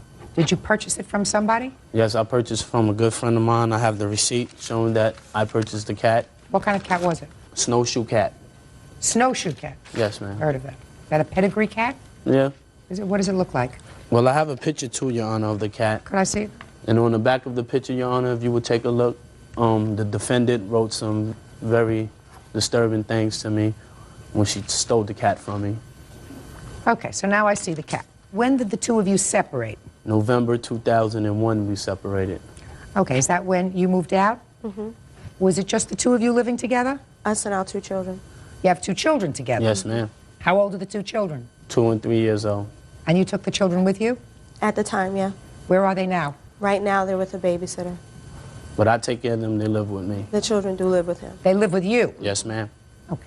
Is that by court order? No, ma'am. That was by agreement of the 2 of you? Yes, ma'am. Now, when did you take the cat? The beginning of January. When Why? I came back to get my things. The main reason for me leaving in the first place is because I found out he was cheating on me. Okay. So when I came... But you came back in January. And I got my Excuse me, things. Your Honor. That's not true. I wasn't cheating on her. It was a rumor that her friend No. spread to her. Okay, I'm not going there. Okay. I'm talking about the cat. Right. You came back in January. You had not taken the cat in November. No. So you came back in January. Why did you take the cat in January? When I came back in January, I got all of my things. I picked up all of my things and everything. I just felt the cat would be better off with me. Excuse me, Your Honor. May I say something? Before we even started, dating, I had another cat, and my cat passed away. I bought this cat, and, it took a lot of pressure off of me from my first cat being deceased. And it meant a lot to me sentimentally. And I don't understand why this woman would take my cat from my house. She took the cat because she was angry. I understand that, but she... How's that? She took the cat because she was angry. Your Honor, I have some letters that the defendant was writing me, threatening me about my cat. Let me see that. And things that she took from me. I'm not going to get to the other things until I finish with the cat. Okay. Do you understand? One thing at a time.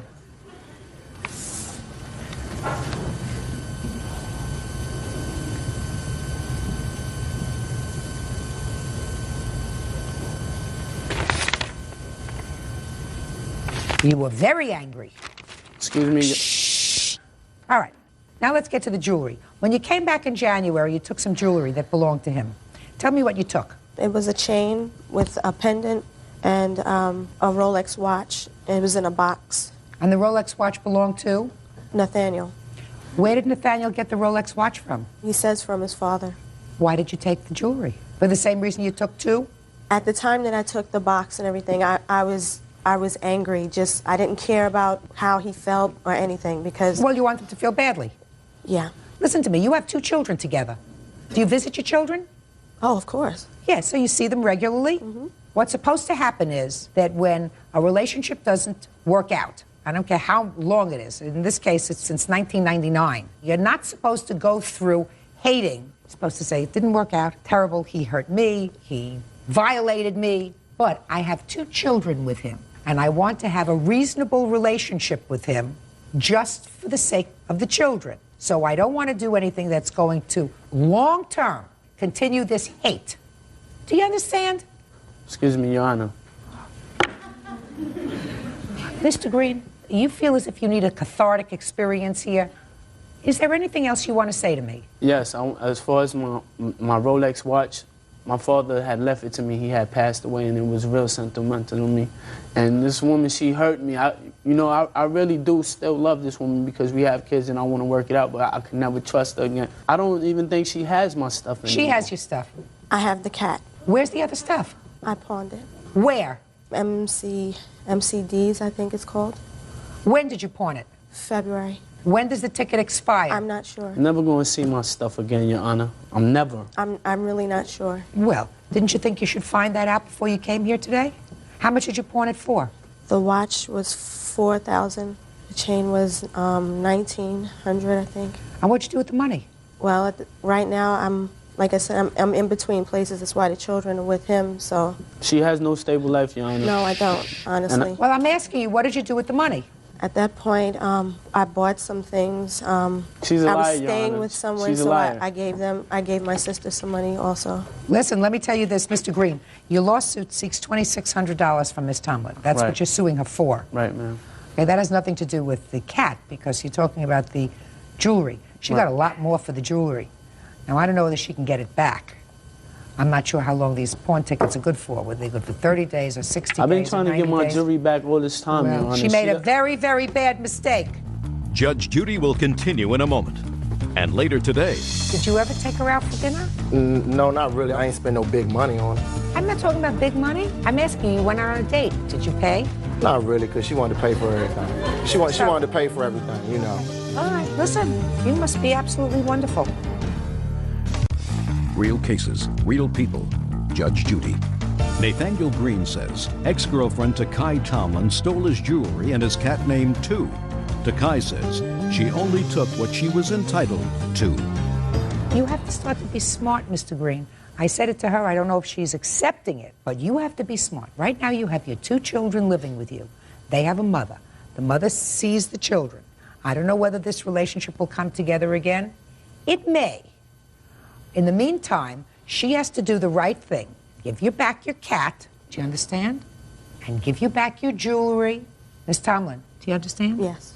And then you will not be so angry with her. She may still continue to be angry at you, but she will be able to see her children with a lighter heart. You're not supposed to continue to dredge up the past. I tried working with her. I tried getting back my stuff for a matter of time. Sorry, Mr. Green, I really thought I could get at least your father's watch back for you. But if she sold it, there's nothing I can do for you except give you the judgment that you're requesting and suggest to you that she did the wrong thing. I think that at this point, at least I hope she knows she did the wrong thing. In the scheme of things, I know that you're hurt because you don't have your stuff, but you have the most important possessions, and that's your 2 children. Do you understand? Right. Your Honor, how am I sure that I'm getting my cat back, Your Honor? I will prepare an order that you get your cat back, and you can use a sheriff or a marshal to ensure that I've been trying to be nice to this woman, work with this woman, and she know that how I feel about my cat. Mr. Green, all I can do is prepare an order. If she refuses to give you the cat, I think it's a big mistake because you have custody of your 2 children. If she wants to continue to be able to enjoy a reasonable flow of visitation with the children, with the person who has custody, that's their father, then what she's supposed to do is do the right thing. You did the wrong thing with regard to the jewelry. Now you better do the right thing with regard to the cat so that he doesn't have to go and get a marshal to enforce the order. Do you understand, Miss Tomlin? He has physical custody and takes care of the most precious things that the 2 of you have together, and that's your children. Not the cat, and not the Rolex, and not the chain and pendant.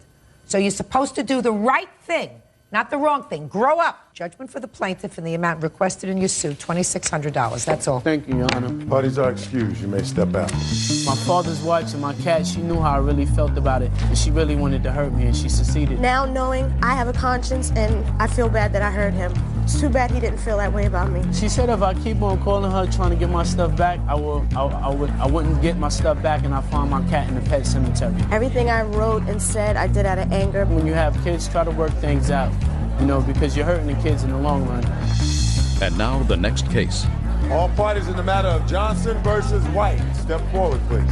23-year-old accounting clerk Kendra Johnson is suing her ex-boyfriend, truck driver DeBario White, for unpaid loans and for the cost of a tuxedo rental. Ms. Johnson, you and the defendant were dating for a while, according to your complaint. You say he owes you for 3 things. First, he owes you for a $100 loan that you made so that he could turn on his cell phone. Then you claimed that you invited him to be your escort to a wedding, and he owes you for the tux. And the final thing, I believe, was a Visa bill for a restaurant. Is that right? Yes, ma'am. And also, there were some shoes that were purchased as well. I have receipts for those. Shoes for the tuxedo? No, shoes for his children. Okay. Mr. White says that he owes you for absolutely nothing. You paid for these things for a variety of reasons. Is that right? Everything was gifts, correct. So let's start with the first loan that you claim you made to Mr. White. When was that? Last year, around middle summer, end of summer, 2000. Middle summer, end of summer. I need a date. August. No, don't guess and tell me. Think. It was in August. I don't remember which exact day. And how long had you been dating him when you made this loan? I had just met him, maybe 2 months I've been dating, if that. And why did he need money? Well, he said that he needed the money to turn on his cell phone so I can get in touch with him. He had no other form of contact for me to call him. He lived with his parents at first, then his brother, which he claimed that I was not allowed to call there, living with family. They didn't want, there were other children, his brother's children. So, no other form of contact. Can you help me? Fine. If I'm supposed to be in a relationship with you and I care about you, that's something I'm going to do to help you. So what did he say? You gave me a whole story. What did he say? I don't have a cell phone? Well, my cell phone was turned off? My cell phone got turned off. I later found out it was in his sister's name. He said my cell phone got turned off and? I need money to pay to turn it back on. And you said okay? Yes, ma'am. So you gave him the money? Yes, I gave him the money. Good. That was in August? Yes. Is that right? No, that's not, Your Honor. Well, so tell me your version of the events. Well, you couldn't be much worse than hers. Yeah. I don't hear anything about a loan. I met this woman at work. We worked together for quite some time at NIH, and she had a crush on me, okay? Listen. So. Mr. White, I want Yeah. you to listen to me very carefully. Okay. Cell phone. Right. Let's get to the cell phone. My cell phone did get cut off, and she was complaining that she wasn't able to talk to me. You know, I was like, well, I got a lot of bills right now. You know, I don't have time to turn my cell phone on. She said, I'll give you the money. Don't worry about it. I'll take care of it. You know, later on, you know. So she gave you the $100? She gave me the $100, correct. And you turned on your cell phone? I turned the cell phone on. That sounds right. Right? No, ma'am, he did not turn the cell phone on. He didn't? There was more money that was owed on the cell phone. So he didn't turn the cell phone on? No, he did not. Well, in that case, she must have knew my bill then, right? I mean, she gave me the money. She just gave me $100. How'd she know it was more money owed on the bill? Did you turn your cell phone on? Yes, I did. I mean, around the time that she gave you the money? Yes, I did. And were you able to contact him? No, ma'am, not by that cell phone. By other phone numbers, family's phone numbers, Well, etc. this was in August that you gave him the $100. You didn't do what he was supposed to do with the $100. Is that right? Yes, ma'am. Real cases, real people. Judge Judy. Kendra Johnson claims ex-boyfriend DeBario White owes for unpaid loans and for a tuxedo rental. Now, when did you invite him to participate with you in this wedding? October 20th. So after he misled you in August and September, then you said to him, would you go to a wedding with me? Yes. Smart. I was still dating him at the time, so Listen, that's your choice. Did you ever say to him, where's the $100? Where's the cell phone? I did. He said, well, I'm in and out, you know, job here, job there. I promise I'll pay you back. We're in a relationship. I'm good for it. I don't believe he said that to you, Miss Johnson, at all. No, I did. Miss Johnson, I don't believe he said that to you at all. I'm watching your face. I'm a real good judge of that. That's right. Okay. I don't need your validation, sir. Okay.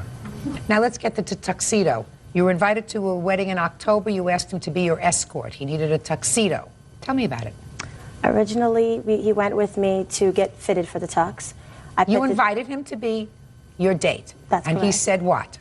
He would. Good. So you went for the tux. I put the down payment for the tux, which was $30 to be fitted. Right. Later on, I had spoke with him here and there. We didn't get to the rehearsal. He didn't know what was going on. The day of the wedding, I called him. He called me, said that he needed to get a hair shape up and that he would be able to meet me. I picked him up. He says, I don't have the tux yet. I said, well, the wedding's in 20 minutes. It's closer to him than from me. He said, well, I don't have any money. I have no way to pick up the tux. If you want me to be in the wedding, you need to buy the tux. So you did? I did. Good. Later on. Did you dance with him at the wedding? We didn't get to be in it because he was late since he had to get his hair cut. I never got to walk. I never got to be in it at all. I was there when they were walking out. Now, Miss Johnson, my next question is, when was the visa bill that you claim he signed for when you went out for dinner? Was that before the tux or after the tux? That was before the tux. Before the tux. So that was in September? The date's on the receipt. I I don't don't much have the earlier receipt? than that. I have it, ma'am. Can I see it? Sure. That was like our first date that she took me out on. She paid It's for September dinner. 6, 2001. 9/6. Those are other Okay. receipts as well. September 6th. So tell me about September 6th. There was a place called the Oasis in Silver Spring, Maryland. Somewhere he had been with family. He said it was a really nice place. You can dance. There's comedy. There's, you can sit down and have something to eat. Never been there before. He took me there. We danced a little bit. We had something to eat. We talked. We mingled. There was another party or something. I met some people. And later, they give me the receipt for the food purchased. And I'm looking at this as, I didn't sign this. That's not my signature. Apparently, he signed my signature. So? It's against the law. You can't do that. So, if it's against the law, either you say that I'm giving back my credit card because I didn't authorize payment for this. You don't invite him to be your date for a wedding a month later. That's correct. However, Well, you did. When they handed me the receipt, when you go out to eat, I had like a little handbag, something you carry when you go out. I immediately just put the receipt in my bag because not knowing to look at it. And then later on, I went through all my receipts and I kept them just in case I needed it. Your Honor, she told me go up and pay for the bill. She gave me the credit card. I signed her name and everything. That's not, against the law. She gave me permission when we I sat didn't say down. it was against the law. Miss Johnson is grasping at straws. Right. She told me go and pay for I the don't bill. need your validation. I also don't want to hear your voice because it sounds to me as if you were taking financial advantage of this lady. Did you ever take her out for dinner? No, not really. I wasn't. No, not really. So you never took her out for dinner. Did you ever give her any money? On occasion. Give me an example. Money here and there when we go out. Like what? You know, as far as like drinks or something, if we go out dancing or something like that. But no, not really. You know, I ain't spend no big money on her. I'm not talking about big money. I'm asking you went out on a date. Did you pay? Not really, because she wanted to pay for everything. She wanted to pay for everything, you know. Okay. All right, listen, you must be absolutely wonderful. Miss Johnson, these were not loans, madam. You didn't make any loans to him. And if you came here and said he signed a credit card and it was an unauthorized use of my credit card and I never saw him again because he's an untrustworthy bum, then I would say to you, oh, maybe you got a case. But you give him $100. Listen to what you did. You give him $100 to turn on his cell phone. He doesn't turn on his cell phone. Then you go out for dinner together. According to you, if I was to believe what you're telling me, he went into your pocketbook, took your credit card. When you were someplace else, he paid the bill with your credit card. You got the receipt, right? Realized that he had forged your name to a bill, right? What did you do? Call the police? Tell him to take a walk? No. You invite him to go to a wedding with you. Then, the last minute, you go to have a fitting for the tuxedo. You put down the $30 for the tuxedo. Not him, you. And then you wonder why Mr. Irresponsible over here wasn't ready to go to the wedding. I mean, the wedding's in 2 minutes, and then he says... Out of Lockhart versus Schaefer. Parties have been sworn in, Judge. You may be seated. Folks have seats. You're welcome, Judge.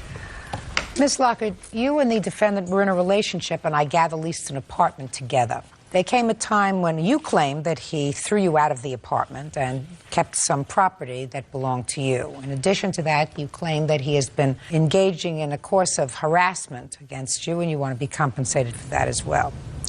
Mr. Schaefer says, totally untrue, you moved out on your own. He is counterclaiming for half of the rent for the months that were remaining on the lease after you left, and that the items that you claim belong to you were actually jointly purchased. So, tell me when you leased this apartment and how long was the lease? Questions are going to get harder. Okay. According to his countersuit, he put August 5th. I honestly don't remember the date that we signed the lease. When did you sign the lease? When was it to begin? August 5th. Of 02. Are you still in the apartment, sir? Yes. Do you plan on staying there? Yes. Okay. When did you move out of the apartment? On November 17th, I went to work and got off at 6. At 6 o'clock, we had a store meeting. After the store meeting, some coworkers and I know you have this in your mind. Okay. But we're going to have to do this my way. Okay. Do you understand? Yeah. Good. You moved out on November 17th? He kicked me out. I came home and all my belongings were outside on the lawn. When you say all your belongings, were they packed in suitcases? Were they packed in garbage bags? Were they just thrown out? They were piled up. There were a couple of chairs and a set of TV trays. The mattress to my bed was in the doorway, like propping it open permanently. The bed springs and the frame of the bed were still in the house. They were in the living room, along with my clothes and... Where were your clothes?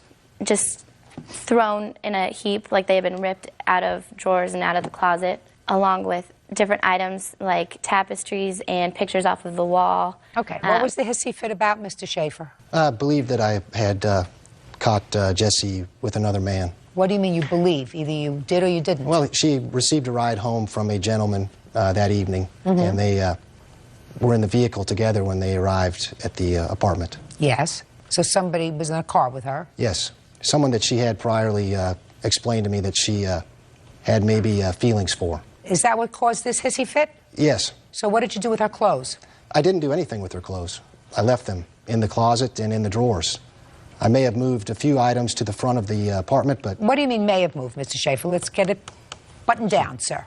I moved a few of her things. What did you move? Her bed frame. And where did you move the bed to? Just to the front of the apartment. And what about the TV trays? I may have set a TV tray outside. Outside where? In the front porch. And what was that supposed to connote to her? Just a message that unfaithfulness is just not, you know, it shouldn't be a part of a relationship, and if she wanted to be that way, she needed to remove her things. Just leave. So what you said to her was, if you have any feelings for this other person, I want you out of the apartment. Yes, right? Yes, ma'am. Oh, good. So then I don't have to entertain your counterclaim. You threw her out. You threw her out. That doesn't necessarily mean she has to leave. She could stay. You might not be happy with her staying under those circumstances, but she's entitled to stay. You threw her out. Well, you took her bed, you threw it out. You took the things, you threw it out, and you said to me, what I told her was, I'm not going to tolerate that. You want to have a relationship with somebody else, get out. So you threw her out. Counterclaim is dismissed. Now we can deal with your claim. Perfect. What items do you claim that he retained that belonged to you?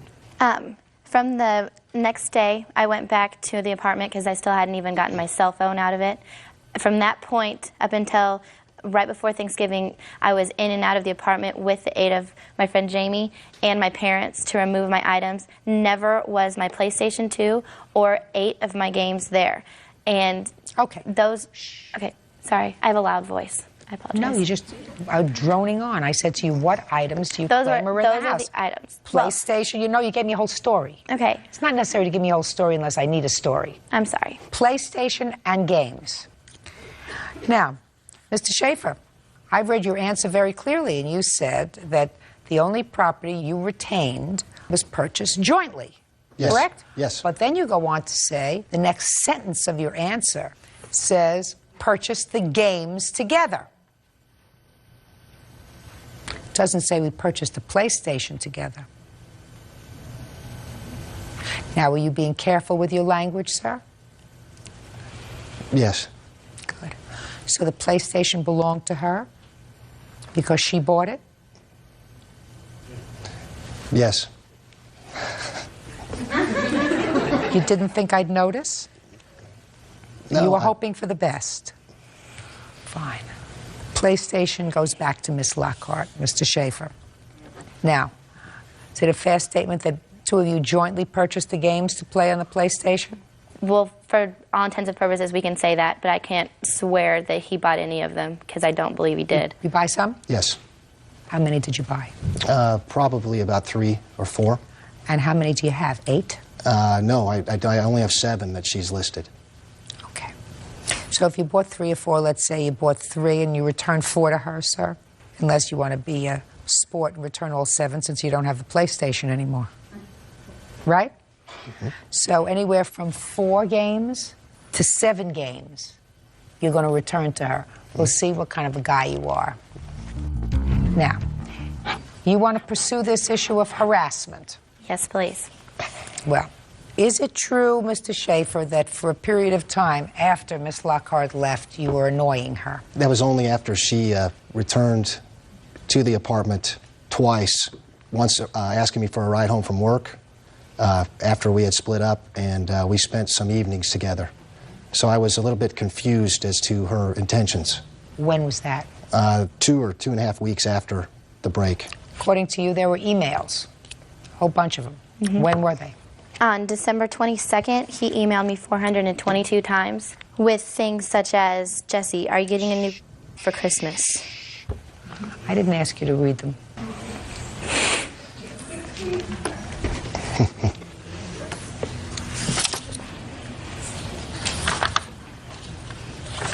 The numbers that I've circled on each of those pages are how many times that particular email was sent to me. One was sent 171 times in a row. Others were sent just once. They were all sent on the same day. Yes, they were. December 22nd, December 23rd, he was having a bad day. That wasn't the only bad day, Your Honor. You were having a bad day, Mr. Schaefer? Yes, ma'am. I got it. Could we talk Ms. about some of Lockhart. the other bad days he's had? What are other bad days? One of the bad days, he followed me from my work to the gas station and tried to run us off the road she was driving. Another bad day, he called my cell phone 71 times in a period of 4 hours. What was that, before or after you spent an evening with him? This would have had to have occurred after I'd gotten a ride home from him. When you got a ride home from him, tell me about it. I don't know which job I was working at, but the person who I was working with was unable to take me home, and I wasn't able to get a hold of Jamie, who was the girl I was living with. And I called other people and only got voicemail, so I asked him to give me a ride home. You work in the same store? No, we do not. So you had to call him at his place of business? Actually, I think I called him at his house. Mm-hmm. What had happened is we went a few days without speaking after I moved my things out, and we were trying to reconcile it. Understand, I've been with him for over 2 years at that point, so even though he did do all this to me, I didn't know where my emotions were. And I thought, you know, if you want to be grown up about this, this is a good opportunity for us to talk. And we went back to his house, we talked for a while, and then she came and picked me up from his apartment, our old apartment. You can't send out mixed messages, Miss Lockhart. I'm sorry. But you know you did. I'm paying for them. You sent out mixed messages. You can't send out mixed messages. Mr. Schaefer, you're going to leave her alone? Yes. You have a restraining order in place now? Yes. Have there been any further contacts? Mm-hmm. What? I still get calls and hang-ups, and I've called him. I believe it's him, because I don't know of anyone else who calls me and hangs up repeatedly. So you called him for what?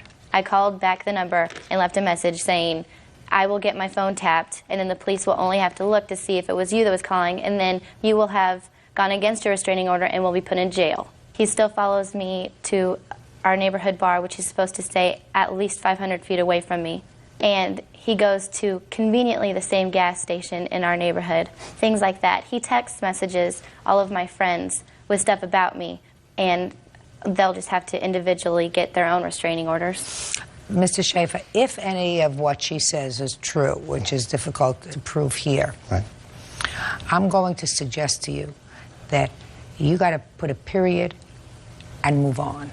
If you feel sad one day and you have a couple of drinks at home, you decide to pick up the phone or to go over to your computer and memorialize any of your feelings and these things, it's counterproductive. It didn't work out. It's finito. Over. And all you have to return is the PlayStation. Okay. And between 4 and 7 games. And stay out of her life. Yes, ma'am. Don't send him any mixed messages. If you need a ride home, call a cab. Do you understand? Yeah. Right? Mixed messages are very bad. Men don't understand mixed messages. They understand clear. This is wood. This they understand. They don't understand soft stuff, Miss Lockhart. Do I make myself clear? Good. Thank you very much. That's all. Party's excused. Step out, please. He's put me through hell. Spitefulness or vengefulness. He's been a complete jack. You know, it wasn't a bad deal when we were together. He says that he knows that I was gallivanting with another man. Things went sour, and unfortunately, this is where it ended up. I hate men. And now the next case. All party to matter of Eldridge versus Eldridge. Step forward, please. Truck driver Johnny Eldridge is suing his brother, Tommy Eldridge, for an electric bill. Tommy is countersuing for non-payment of services rendered. Mr. Eldridge, the defendant is your brother, and according to your complaint, you made a loan to him for an electric bill, a couple of $100s. He refuses to pay you back. Your brother says it was really a helping hand, there was never a loan, and he is counterclaiming because he said he did a whole lot of work for you around the house for which he was never compensated. Is that right, sir? Yes, ma'am. When did you pay this electric bill for him? September 14th. Why? I feel sorry for him. Tell me how it came about that you even knew he had this electric bill problem. Well, out of my father's house the day before, on the 13th. You were at your father's house? Yes. The two of you? Yes. And that afternoon, I get home, and he's called, wanted to borrow money to pay his electric bill. And I said, I don't know. Well, what did he say to you? He said his girlfriend has left him, so he has no money. Judge Judy continues in a moment. You erected a fence on each side of the backyard. With his help. Then you did brakes for a truck. I'll sit down to do that. You're a hustler, Mr. Eldridge. Real cases, real people. Judge Judy. Johnny Eldridge says his brother, Tommy Eldridge, owes for a loan to pay his electric bill. Tommy says the money became an issue when he refused to rent a hotel room for his brother and his mistress. Go ahead. So that next day, I called him up and said, Tom, I'll pay your electric bill for you. So when can I have the money back? He says, I'll give it back to you when my mother-in-law gets back from the coast. When his mother-in-law gets back? Or no, his girlfriend's mother, because she owed him some money. All right. When his girlfriend's mother straightens up, he'll get straightened up and he'll give you back your money. Right. And then I gave him the money, gave him a check. How much did you give him? $257.33. Okay. And then he says, I'll pay you back within a week. A week went by, I called him up, how's everything going, Tom? Didn't have nothing to say to me. So I showed up at his house a month later and said, Tom, what's the problem? Can you not pay me? He goes, no, I don't have no money. I don't have no money to pay you. So I said, well, can you not call me and tell me that you got problems? I called him all the time. Okay. Yes, ma'am. True, he gave me the money. He called me and asked me if I wanted the money. And I don't borrow money. I'm 44 years old. I don't borrow money from nobody. Parents, him, sister, brother, it don't matter. So just a second. So he called you. He knew. Yes, ma'am. So he called you and said, I want to give you this money? Is that what you're telling me? Yes, ma'am. I've got I've had 19 surgeries since May 1st of 2002, and I'm disabled, can't work. He called me. My fiance, works her tail off to make ends meet. We have 3 kids. He calls and asks me if I need to borrow money for my electric bill. He calls me. Oh, just a second. How did he know that you needed money for your electric Because bill? I'm not working. And knowing that she's just a waitress, and I've got 3 boys. I do Mr. that Eldridge. all the time. What? I do that all the time. I call everybody, see if they need money. I got so much money, see. You're being facetious. I was. That's what he thinks. No, listen, Mr. Eldridge, what you said to me doesn't make sense, sir. It doesn't make sense that somebody calls you up and said, by the way, do you need money to pay your electric bill? If you said to me, my brother called me and said, listen, I know you're having hard times now. Is there anything that I can do to help? And you said, well, you could help me out with my electric bill. That sounds normal. But when you say to me, he called you up and said, listen, I want to help you out by paying your electric bill, that doesn't make sense, Mr. Eldridge. No, he told me I have some work to do for you. I have a whole list of stuff at work I've done for him that we agree on a price. We would not be here in this courtroom today on October 8th. He calls me and asks me if I would go to Holiday Inn in Weatherford and get a motel room for him and a girl. He's got a beautiful wife that he's been married for 10 years to. And I told him I would not do that. The next morning, he come beating on my door and jumped my tail and said, I'll see you in court. Then I get this certified letter. It says, I'm responding to your countersuit. F you. I'll see you in court. Mr. Eldridge, could we get down to the $257.33 for the electric bill, sir? Yes, ma'am. Judge Judy continues in a moment. Now, I listened to what you had to say, and I read your answer. And your answer says, he paid the electric bill in September. I figured we were even because of all the work that you had done for him. Right. And then you turn around and counterclaim for $1,020. Yes, ma'am, I did that because... Well, $257 here and $1,020 here. How do you write here, I figured we were even, and then turn around and sue him for 4 times as much money? Because he don't consider all the work I did for his wife, him, on his son's car that he won't take to the shop and have fixed. He calls me to come and have it fixed. So what? Well, because I'm not working, and that's what he does. Mr. Eldridge, did you have an agreement with regard to the projects that you did to the house that you were working for him? Yes, ma'am. We had a certain price. Oh, let me see the agreement. Yes, ma'am. I had a certain price, and he never, ever paid me what we agreed on. Just a second. I want to see what he agreed on. Are you getting disability, sir? No, ma'am, I'm not. Yes, he is. No, I'm not. I've been denied twice. I have an attorney. Did you? Oh, okay. So you applied for disability? Yes, ma'am, I have.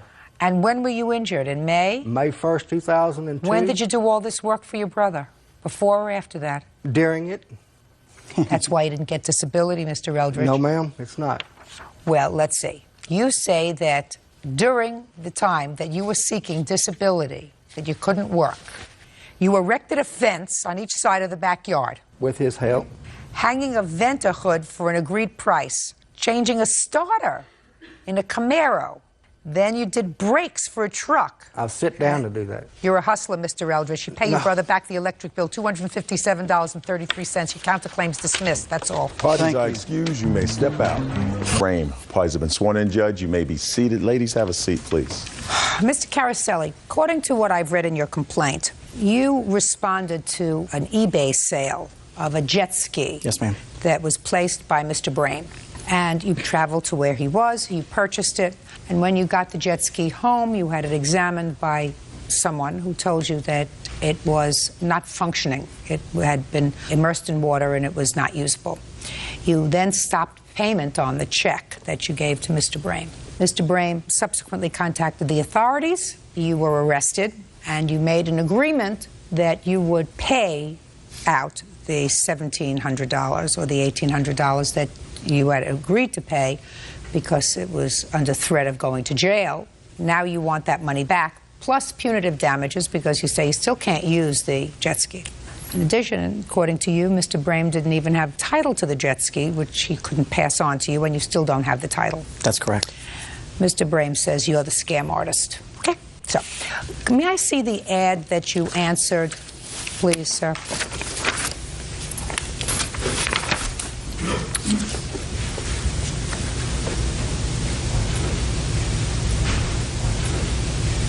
Your Honor, I'm not sure if he gave you...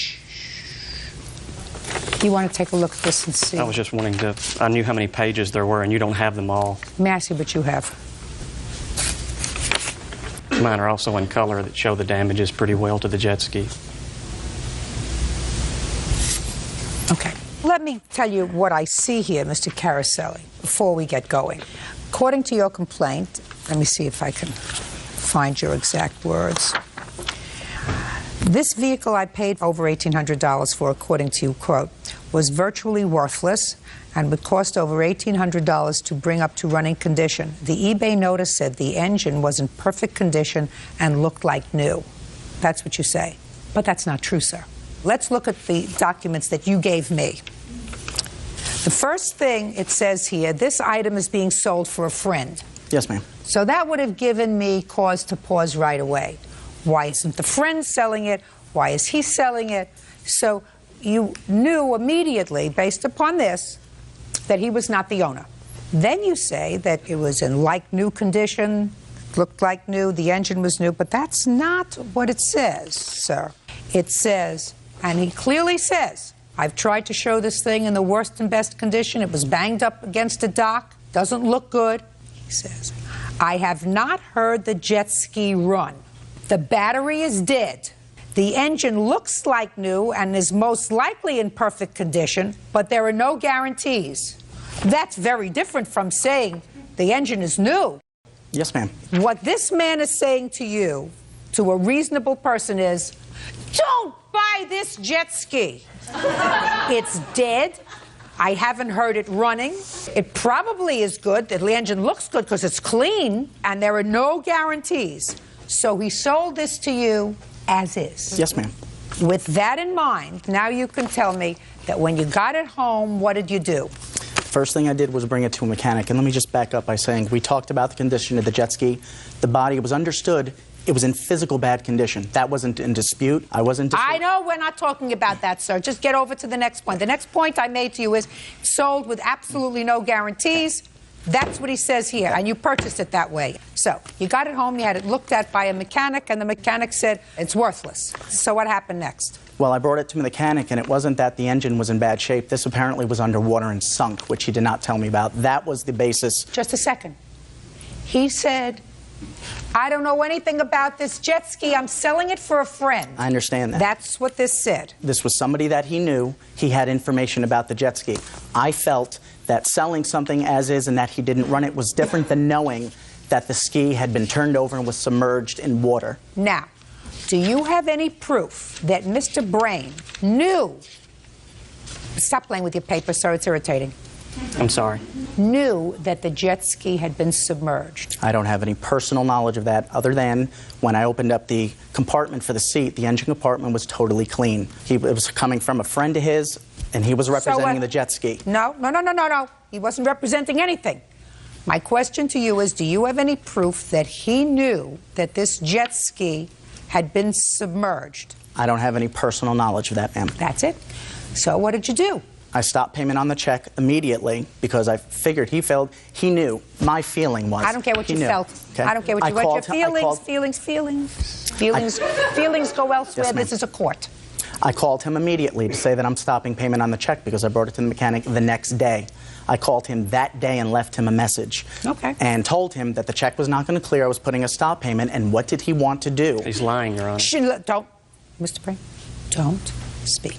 I subsequently got the report from the mechanic. I don't care what the report says. And then I sent him an email to say, and I have the email that I sent him saying, the ski is no good. It was full of water in the engine. You didn't tell me that. What do you want to do to pick it up? And he never responded to that email. You mean you wanted him to come and pick it up? I wanted him to contact me. He wasn't contacting me. Did you say to him, you just said to come and pick it up?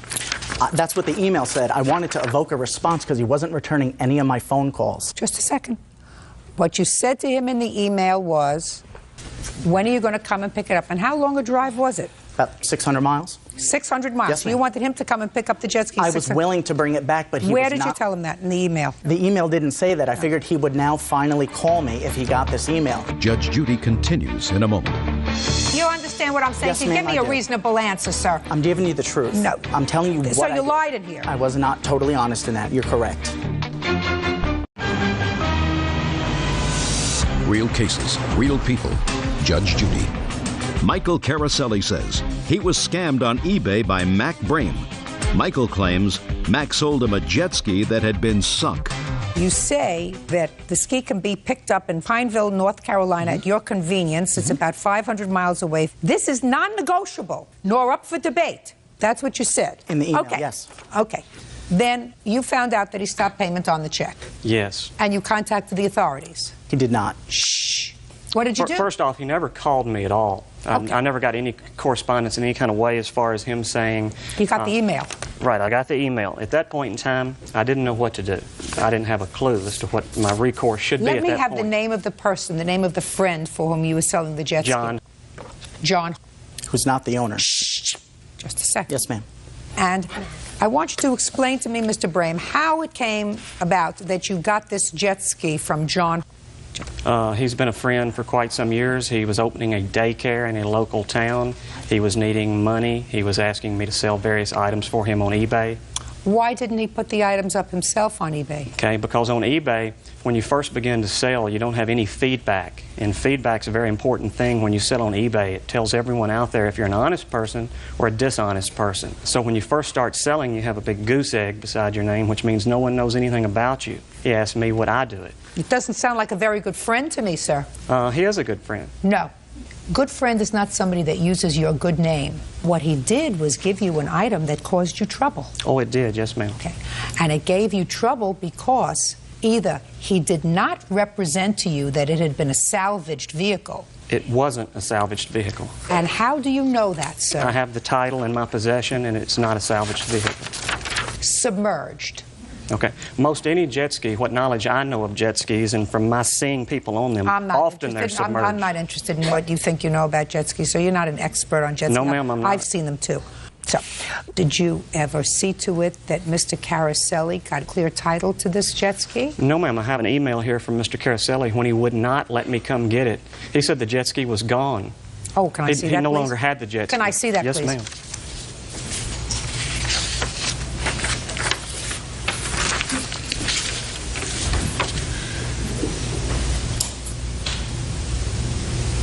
What'd you do with the jet ski, sir? I still have it.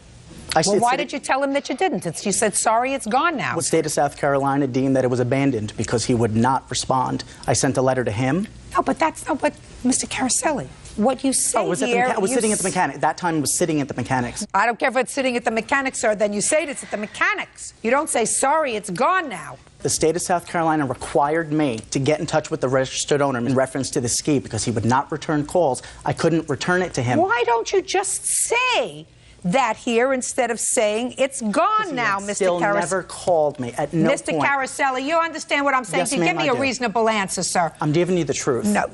I'm telling you what So I you did. lied in here. It was I physically. So you lied in here. I didn't tell him the whole truth in that response. You didn't tell him the truth. He didn't respond at all. You didn't tell him the truth. No, I did. I was not totally honest in that. You're correct. What do you want? He also lied, and he PayPal'd us. It was an electronic form of payment. He PayPal'd us a $100 deposit for the jet ski to hold it until the next day when he could drive from South Carolina to Kentucky to pick up the jet ski. He informed PayPal that he did not receive the merchandise, so therefore he was able to get PayPal to give him his $100 deposit back because he lied to them and told them that he did not receive the merchandise. Show me. Did you, in fact, Mr. Caroselli, notify PayPal that you did not receive the merchandise? I don't recall what I said to PayPal, but they refunded the $100. He stated... Just a second, I can read. Okay.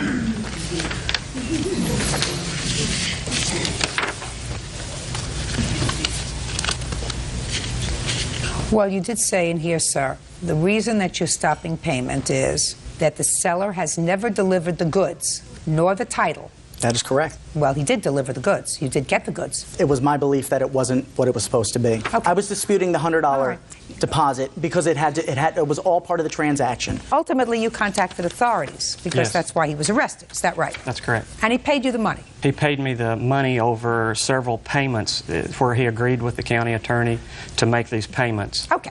Now, what did you do with the money? I gave it to Mr. Your Honor, the check was made out to him. The sale was with him.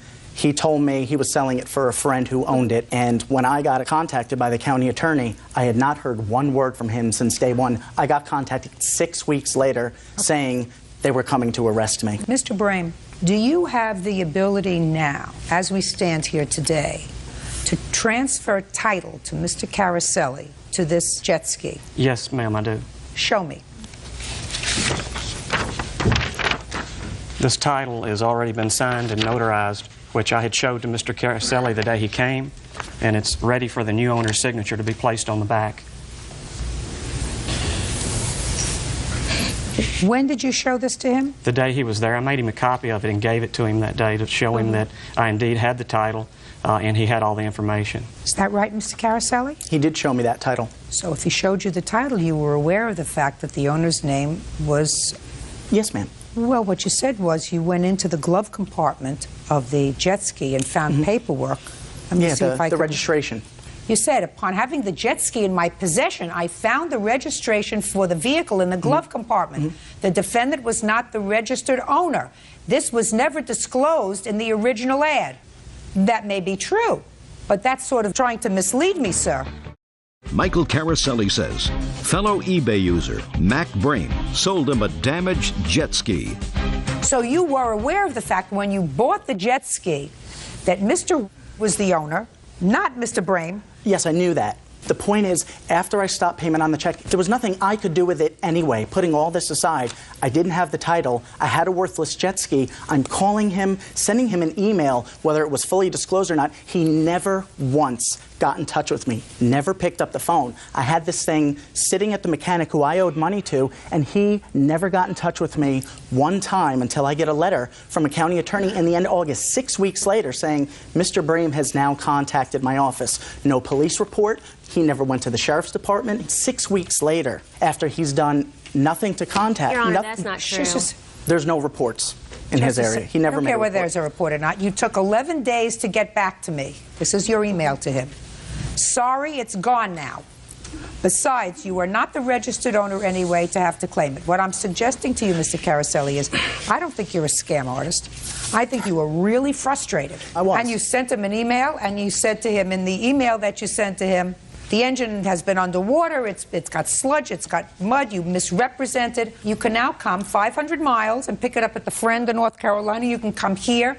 This is non-negotiable or up for debate. You can either accept the ski or pick it up and pay to get it back. Call me Monday and let me know what you decide. And he never called. I used wording because I wanted to elicit a response from him. He's not a mind reader, sir. He's not Karnak. He wasn't returning. You did the wrong thing, Mr. Caroselli. Your Honor, we did correspond with him. I have a copy of the email where we responded to him. We said at what address and phone number is the jet ski at. We were willing to drive there and pay that $100. I never received this email. Just a second. That's when you responded to us. This is July 24th. Oh, yeah, you received this email, sir, because the next day you responded. July 24th, they said, at what address and phone number is the jet ski? Then I misspoke. Yeah, you misspoke. On the next day, you say you took 11 days to get back to me. Sorry, it's gone now. Mr. Caroselli, unfortunately, sir, you bought yourself an as-is item. Yes, ma'am. And here's the title. Your Honor. It's signed over to you. It's been paid for. Yes, now you have the title. May I say? Yes. It's not even so much the jet ski. I understand with the jet ski, buyer beware and all that. The point is, after all this, the contact with the county attorney. None of this had to happen. This was all inappropriate. For 6 weeks, nothing happens. They don't go to the police. I don't get a call from the Kentucky State Police. I get a call. Receive this letter. It's very important. I got that letter from the county attorney saying that I've defrauded him because I've tried to deprive him of it. Just a second. So you were contacted? 6 weeks later by the county attorney. Fine. Yes, ma'am. Just a second. So what did you do when you received this? I called the county attorney immediately to say, this is a civil matter. This is a dispute between two people. He was saying that I wrote him a bad check. This is an insufficient funds issue. Listen to me, sir. Listen to me, sir. Yes, ma'am. You chose to put him in the position of having to be the active person, the person to go to court and sue you. That was your tactic. Yes, ma'am. And whatever emails that went back and forth, some of which I've alluded to yes, ma'am. Here, he chose to call the county attorney and to say, listen, he now has my jet ski, and he says I have to come and get it 600 miles, and he now has the money. That's not fair. And the county attorney contacted you, and you said he's not getting his money, and he's not getting his jet ski. Listen to me, sir. Yes, ma'am. What you're complaining about is not the title, because you have the title. But you're complaining about the fact that he waited 6 weeks. You're not paying attention, Mr. Karras. Are you a lawyer? No, ma'am. Because you say something Yeah, here. he told us he was. Just a second. You say something I here. wrote in the Listen email to me. You wrote in the email. I had it confirmed by 2 different watercraft mechanics that without a doubt the ski was underwater and you failed to disclose it. Except this is true. I practice law as well. It is a violation of the law to sell a vehicle of any type without full disclosure. So you lied to him when you said to him... I wanted to elicit a response. Well, here's your response. You have the title, you have your jet ski, the rest of you... Out of White versus Zeiss. Parties have been sworn in, Judge. You may be seated, sir. Have a seat. Mrs. White, you weren't present on New Year's Eve when your son was injured, so I'm going to ask you to have a seat, and I'll get to you in a moment. Mr. White, it is your claim that Mr. Zeiss assaulted you last New Year's Eve. Yes, ma'am. And caused you some serious injury. You want him to pay for both your medical bills and your pain and suffering. Yes, Your Honor. Mr. Zeiss says that you started this confrontation and that he was merely defending himself. That's your defense? That's correct. Okay. How old are you, Mr. Zeiss? I'm 19. How old are you? 17. You go to school? Yes. What school? Anderson High School. And you, Mr. Zeiss? I'm out of school. Well, what do you do? I work. For whom? A moving company. How long have you been working for a moving company? About a year. You work full-time? Yes. Did you know each other prior to New Year's Eve? Yes, Your Honor. From where? I just know who he is. We weren't friends or anything. Where did this happen? It first started off at my friend Greg's parents' house on New Year's Eve. During the day, we were over at his house just getting ready to go down to his apartment when the defendant and his witness showed up. They began asking for money to assume to go Just a second. Don't assume anything. Okay. Who was asking for money? The defendant and his witness. Both of them? Yes. Let the record reflect that the witness is shaking his head yes, that they were asking for money. No. That's very good. That's interesting.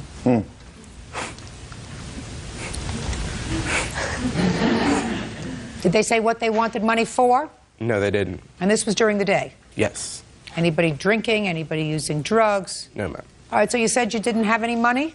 Yeah, I told him I had no money and I refused to give him anything. They kept insisting that I give them money, and when I refused, they began wrestling me onto the ground. Both of them? Mainly the witness at first, and then... This witness? Yes. And then... Whose name is?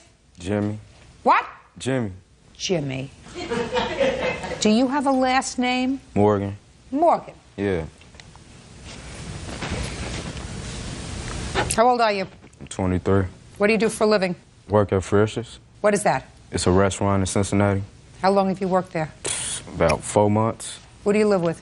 I live with my girlfriend. For how long? About a year now. Just the two of you? Yes, ma'am. What were you doing out New Year's without your girlfriend? Hey. Hey, no, hey. The hey is not an answer. What were you doing out New Year's without your girlfriend? She was with her family. She was with her mother and father. Why weren't you together on New Year's Eve? That's a date night. I mean, we was together earlier, but she had left and went Why did over- she leave, Mr. Morgan? She went to over her mother's house. You're not welcome over there? Oh, yes, I was, but... Well, you think that you're going to have a happier New Year's Eve with him than with your girlfriend? No, ma'am. Were you just wrestling around with Mr. White? I mean, he don't want to push me on the ground, like... He pushed you? Yeah, he was... Look at me. Look at me. Before he pushed you on the ground, tell me what happened. This guy, he was trying to buy some ecstasy pills. He's trying to buy drugs. Yeah, he was trying to buy X. And like I told him, I ain't got it. I'm an athlete, I play football, you know? And like, he just kept on pressuring me and like asking me. Then like, he had pushed me. Then I was like, I pushed him back. Then like, you know, he pushed me again. I feel and like, that's how we started wrestling and stuff. Okay. Now this is at Greg's house. Right, at his mother's house. Did you leave Greg's house before he did or after? No, I left before him. Like, as soon as, like, the guy, like, broke it up, like, I think Greg, he, like, pulled him off. Then, like, I just got up because I had mud out, like, all over me. We was in the mud. Like, I just got up and just left. And what time was this, Mr. Morgan? It was, like, early in the day. I think it was, like, around, like, 4, maybe. And what were you doing? I wasn't present at that time, the first time. Well, I was there, but I wasn't involved in that. I was talking to some other friends. I was there for the second part of it. From Greg's parents' house, where did you go? We left and went to Greg's own apartment. Who went? Me, a few of my friends. How many friends? I believe there were 4 of us, or 5 of us. And you went over to Greg's too? Yes. What time? Probably about 10 or 11, maybe. At night? Yeah. Yes. Yes. Don't you have a girlfriend? I didn't have a girlfriend at that time. Oh, but you had a girlfriend. Yes, ma'am. So you're not with her a whole day and an evening. Who are you going to kiss New Year's? Him? No, ma'am. Didn't you feel badly about not being with your girlfriend? I mean, we was kicking it out the whole, like, earlier You that were day. what? We was hanging out the whole, like, earlier that day. And, like, she had left and went over her mother's house, her people's house. Sounds to me as if she wasn't happy with you about something. I mean, yeah, she was cool. She just wanted to go kick it with her sisters and her mother and her father. I understand what that means, as a matter of fact. I know that you think that I don't understand what that means, but I do understand what kicking it means. We've been through this before. Shh. All right, Mr. White, you want to tell me what happened? Your version, at least? Well, first off, I've enlisted in the Navy. I wasn't asking for any pills. I wouldn't be asking for anything of that sort. We left and went to Greg's own apartment, and Greg told him they weren't welcome to come down there after what happened at his parents' house. Where is Greg now? He couldn't be here. Why not? I'm not sure. He wasn't at his apartment when this happened. Where was Greg when this happened? He was on his way down. He had to pick someone else before he came down. And I was sitting at Greg's apartment with my friend playing video games. When I got up to use the restroom, the two of them showed up unwelcomed and came in. When I walked out, they immediately saw me there and came up to me. I kept trying to walk away when I was thrown into a wall, and the defendant spit in my face. Which one? Matt. And Mr. Zeiss. Yes. So I immediately just walked away, tried to get away. I went for the door when the both of them threw me down on the couch, and then they began asking for my money again, which I told them that I didn't have it and to get away from me. And then the two of them started hitting me and punching me in the face, which I was trying to block away. And then ultimately, Mr. Zeiss turned around and kicked me in the eye. I have pictures. And, okay, and that's how you were injured? Yes. Now, you're dying to tell me something, Mr. Morgan. Like, so look at me. When we got there, this guy was drunk, slobbing on himself. Greg told us. That's not true. Mr. White. We was invited because Greg called and told us to bring a 12-pack of beer to his house to meet us there. I don't know what kind of world he's living in, but we get to Greg's house and he asks us, can you give me some X pills? Can you give me... He was asking him first. You know, I don't mess with that stuff, and he kept asking. You know, like, I feel like insulted because, like... One at a time, please. Okay. And we was trying to have a good time, you know, hang out, and he kept asking us. Finally, he comes up and says, here's $100. You come across any, you know, just bring it back, whatever. And he comes up and he's drunk and he's asking, you know, if we found anything, and he's you know, we're all drinking a little bit, and he starts going crazy, like, you know, swinging and throwing beer bottles and stuff, man, you know. And why would a bunch of guys choose to stay together New Year's Eve instead of be with their girlfriends? No, it wasn't nothing like that. What? It wasn't nothing like that. Nothing wasn't like what? I mean, I don't understand why. I mean, he doesn't have a girlfriend. You don't have a girlfriend, I assume? Not at the time. You live with somebody. Judge Judy continues in a moment. I went to the doctor and they took x-rays and they found out it was fractured. Probably don't remember how it happened because you was on drugs. That's not true. You're not talking to him, are you? Real cases, real people. Judge Judy. 17-year-old Daniel White says he was beaten up on New Year's Eve by Matthew Zeiss. Matthew claims Daniel was trying to score drugs that night. Okay, let me see your pictures, let me see your medical bills, let me see your police report, let me see all your stuff. Okay. Your Honor, I mean, they were out looking for trouble that night. I think that you were probably all out looking for a little bit of trouble. I have records here of them having previous felonious We might have been out looking for trouble, but he was out looking for X pills. That's not true. Come on, dog, don't lie. Quiet, quiet, quiet. Those right there, Your Honor, are just previous things that he's encountered. That's why I wanted nothing to do with them that night. How'd you know previous things that I've encountered? Well, one of the things... You don't even know me like that. Everyone knows. Come on, everyone does. Mr. Zeiss, what they're giving me is a court view 2000, which indicates that you've got some history with your temper. I've been in trouble before, but it was different circumstances. Well, I got a lot of different circumstances. Are you talking about the charges? My past history? Yeah. Well, I have an assault charge because I got a fight at a festival, because somebody was assaulting a girl and I stepped in and helped out. You also have an outstanding stalking. Stalking? Yeah, motion for criminal No, it's aggravated menacing is what I have. I got that because I was charged with a felony too, because felonious assault for fighting. And in order for that to get dropped down, I had to plead out to an aggravated menacing charge and an assault 1, misdemeanor 1. So I wouldn't have a felony 2 on my record. So how many times have you been arrested, Mr. Zeiss? Twice. Nothing major. Well, the assault was pretty major, sir. You had to take a plea so you wouldn't have a felony. And if you were charged with a felony, that means the injury that you caused was serious. It wasn't a serious injury, Your Honor. Wasn't? No. You mean they made a mistake? I think they overcharged me. That's what they all say. You had a pelvic fracture 3 weeks before this, sir? Yes. How did that happen? I was experiencing pain in my lower thigh, and I went to the doctor, and they took x-rays, and they found out it was fractured. They could have very well further injured that, too. Come on. Probably don't remember how it happened because you was on drugs. That's not true. You're not talking to him, are you? No. So this injury happened, Mr. White, because during the course of this scuffling around with the two of them, he kicked you in the eye. Yes. Is that right? Yes, Your Honor. Now, when you were scuffling around with them, Mr. White, tell me what you were doing. I was trying to free myself and just get away. I wasn't aggressing towards them in any way. I was just trying to merely escape myself. When did you go to the hospital?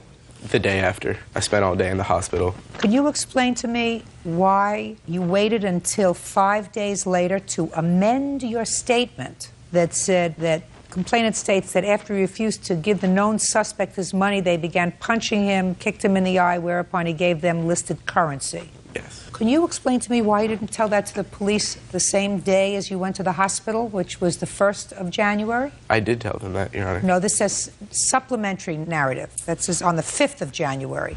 I told them the night we went that I was robbed also. Do you have that report? I don't see that report. It should be all in the same report, Your Honor. Well, you can show it to me, sir. I'm going to give you back the packet that you gave me. Here you go. Yes. Your Honor, when he came home New Year's Eve and I saw his eye, we went to the police department that night. We left right then and went to the district. They took pictures, took a report. But I don't have that report. It's listed as robbery here. A robbery, a felony, report. second degree. We went to the police department that night and filed this report, not 5 days later. Did you go back to the police on the 5th of January? No, unless that's when I got the police report. Oh. But it says January 1st is when the police took the report, right here. Thank you. The police, when they took the report, he said he should be seen at the hospital. Okay. So that's why we went then the next day. Now, what happened when you were taken into custody, Mr. Zeiss? I was never taken into custody. Did you speak to the police? No, ma'am. Never? No. Did you pursue this matter with the police? No, we didn't. I spoke with his family, and they were begging us not to press charges because of his previous record. He would have been away for a while. They said they would pay the medical bills and any further damages that were required. Who did you speak to? I spoke to his mother and his stepfather. You did or your mother did? I did and my mother did. You did. You have a stepfather? Yes. Lives with your mother? Yes. You know about a conversation that they had with the White family about not pressing charges in this case? It's not an answer. That's very easy for me to find out. They may have talked. Don't tell me may. Yes. That's something that you would know. He knows. Mr. Zeiss, listen to me very carefully. That's something you would know. That's something that your mother and your stepfather would have had a conversation with you about. Well, Do you understand? I know I didn't agree to. I didn't ask you what you agreed to. I didn't ask that.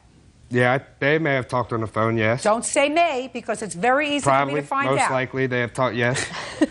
When you spoke to your parents, I assume you had a family discussion about what happened New Year's Eve. Is that correct? That's correct. When? I think it was the day after. Or it might have been a few days after. How do you think they found out what happened New Year's Eve? Because I told him, because when he gave us $100 to buy drugs, he flipped out at the end of the night, and that's when we got in the confrontation. I didn't get a chance to give it to him, because I don't need his money. I have a job. So I called Greg, and I told Greg to bring him to my house so I could give him his money. And he came to my house, and I gave him his $100 back. Just a second. And you did that before or after Mrs. White spoke to your family? Before. I contacted him. No. My friend Greg brought me over to his house to speak with his family because he told his mother and stepfather about it, and they were upset about it, and they wanted to resolve this. And Matt was present at the time when I spoke with his family. They agreed to pay the money that was taken from me, and then they also agreed to pay the medical bills. To you? Yes, and to my mother over the phone. If we was going to take money, why would we turn around the next day and give it right back? If we was going to take money from somebody. You know, when I spoke to Mrs. Zeiss, she begged me not to press charges because she said that he was on probation for 5 years. If we pressed charges, he would automatically go to jail.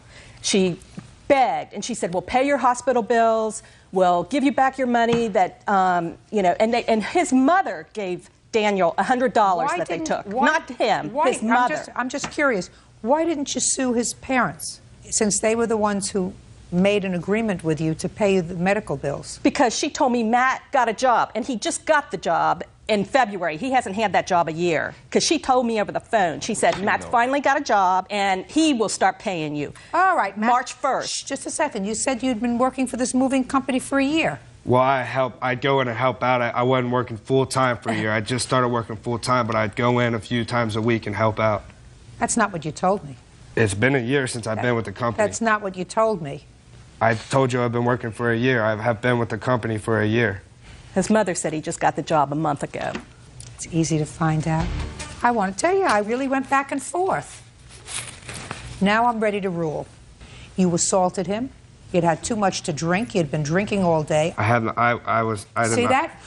There was no need for that. Well, I didn't take pictures. No reason. You didn't take pictures. You should have. And the reason the White family didn't press charges against you is because you got a lot of trouble here with the courts.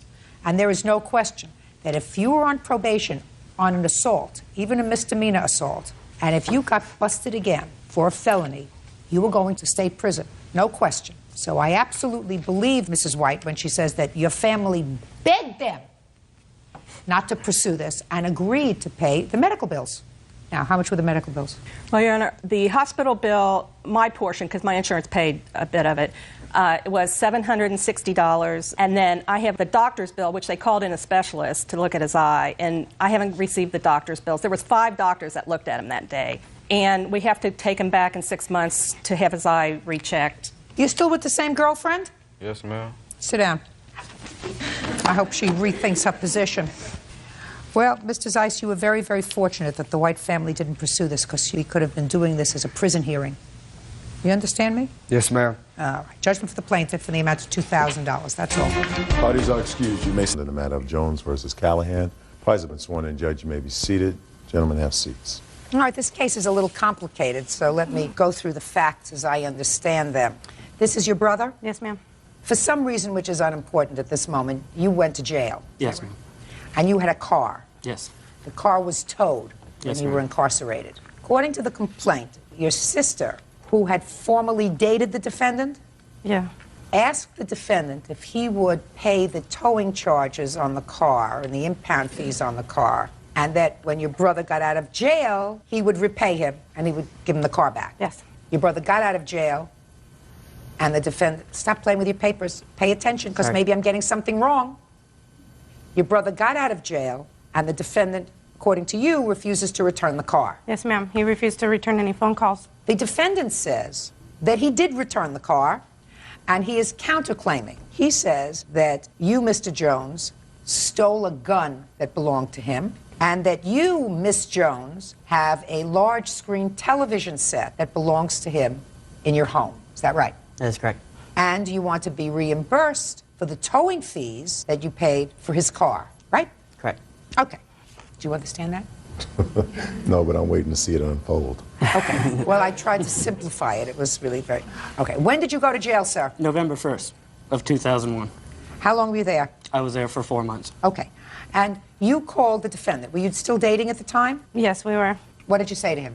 I asked him if he would get the car out of impound for me because I could not afford it, and that we would pay it back as soon as my brother was released from jail. And what did he say? He said fine. How much were the impound fees? $538. Now you tell me your version of the conversation that you had with her about getting the car out of impound. She explained to me that while her brother was in jail, that I'd be able to get the car out of impound in replace of the stolen gun. No. Look at me. Look right here. She called you and said what? She called me and told me there's a note here saying her brother will give you the car because of the stolen gun. So I said, well, okay, I'll accept that offer. I don't agree with that. Just a second. Who has this note? Do you have the note? Actually, she has the note. You have the note? Yes, ma'am. Let me see it, please. This is the contract we had on the car. He refused to sign it because Just he a said second, just a second, just a second. Okay. Well, nobody signed this, and this doesn't say anything about a gun. What about this gun? There was a gun that he claims was stolen out of my house. I have 2 minor children, this being one of them. My daughter is 2 years old. I had asked him numerous times not to bring a gun into my house. Yes. We went to visit my friend in the hospital, and when we came back, he told me that his gun was stolen out of my house, and I didn't even know it was still in there. I had told him over and over again not to leave a gun in my house with my minor children. So I don't really know what happened to the gun. You said you saw a note where Mr. Jones here confessed to having stolen your gun? Yeah, actually, it was in one of his letters that he sent while he was in jail. Well, where is the letter? Actually, she has it. You have a letter? I don't have any with me. I have just... Did you get a letter from your brother with regard to a stolen gun? My brother sent me a letter saying if it was possible for me to please get out his car out of impound fees. He didn't care what I had to do it to just get it out. I told him then I would ask Jimmy to get the car out of impound for me, and that when Matt got released from jail that he would then pay for the car because I didn't want anything to I have that information. I'm asking you about a note with regard to his confessing that he stole a gun. No, ma'am. Did you take his gun? No, I didn't. I have talked to numerous detectives as well in this case, and they acquitted me of the charges, and they don't feel that I've taken it, so... Taken it. Taken it, sorry. Detectives don't acquit you. They just have to have evidence in order to arrest you. They dropped the In any event, there's no proof that he took the gun. Exactly. Sounds logical to me, sir, very logical to me, that your girlfriend would call and ask you to do this for her, and that you would return the car. But your defense is that you returned the car. Tell me about that. Actually, on January 8th, she gave me a call, threatened me, saying that if I don't return the car within a couple days, that her and her brother would come looking after me. That weekend on the 12th. Don't speak unless I'm looking at you. That weekend on the 12th, I told one of my friends to help escort me to drop off this VW Jetta to Don Marie's residence. So eventually, he drove his Toyota, and I drove the Jetta to her house. We dropped off the keys in the mailbox, which is in front of her doorway. And for the reason I did not make contact to her, she has filed a stalking charge on me prior to these occasions. Okay. Did you report the car stolen? No, they told us we had to take it to small claims court and get it back. He doesn't have it. But he did have it, and he had it at the time, and he had never dropped it off to my house. How do you ever. know that? Because if I'm not home, somebody else is there. I don't know whether somebody else is there or not. He doesn't have the car. And he certainly can't use the car because he doesn't have any proof of ownership. He can't have it insured. So I suggest you call and report the car stolen because he doesn't have it. Do you understand? Yes. Good. Perfect. Now, you can have the car back, but you still owe him some money because he got the car out of impound. You promised to pay him back. Why didn't you pay him back? We've made a number of chances to try and contact him. In the stalking order that he was suggesting, I went with her to the court. We ended up dropping the stalking order, saying we just want the car back, then we can all go our own separate ways. He refused to contact us. He refused to call us. He says that he's not doing the deal no more. We have the money, and we've offered to pay him several times. Well, he certainly can't sell the car without a certificate of title, which leads me to believe that unless he's just merely being vindictive and dumped it in a lake or something, which I have no proof of, that it has absolutely no value to him whatsoever. Real cases, real people. Judge Judy. Dawn Jones says ex-boyfriend James Callahan refuses to return her brother's car. Dawn says when her brother Matthew was arrested, James got the car out of impound and never gave it back. Okay. Now tell me about this big screen TV. All right, I have the receipt here. On 10/8/01, I went down to Circuit City with her son to purchase a TV. For the reason is our TV that she had at the time was not reasonable. So we eventually purchased a 27-inch flat screen Panasonic TV. I do have other things in her house, and I could not receive that. I couldn't bring that. Just a minute. We're not there yet. The TV that she had was not a good one, so you went with her son and bought a TV and brought it to her house. Correct. What makes you think this is your TV? I actually purchased it. I don't care if you purchased it. If you purchased it and made a gift to her, then it's not yours. I don't care if you purchased it. All right, let me hear your version of the TV. Thank you, okay. He was liking to flash money around everywhere he went. He was flashing money in my face. He also was, giving me... TV. Several gifts, okay? He gave me the TV. He put it in my name. I have the receipt. You to tell me. He left about- the house one day. He came back with this huge TV, and I said, "What are you doing? I cannot pay you for this TV." He said, "Don't worry, Marie. It's a gift. You can have it. I'm not going to take it from you or your kids." Here's my son, who was Let me with see him the receipt, when please. he went to the shopping. Let me see the receipt. Those are receipts for everything he's countersuing me for. No, I'm not interested in everything. I'm just interested in the TV. All right. Sold to Dawn Jones. Thank you. Okay.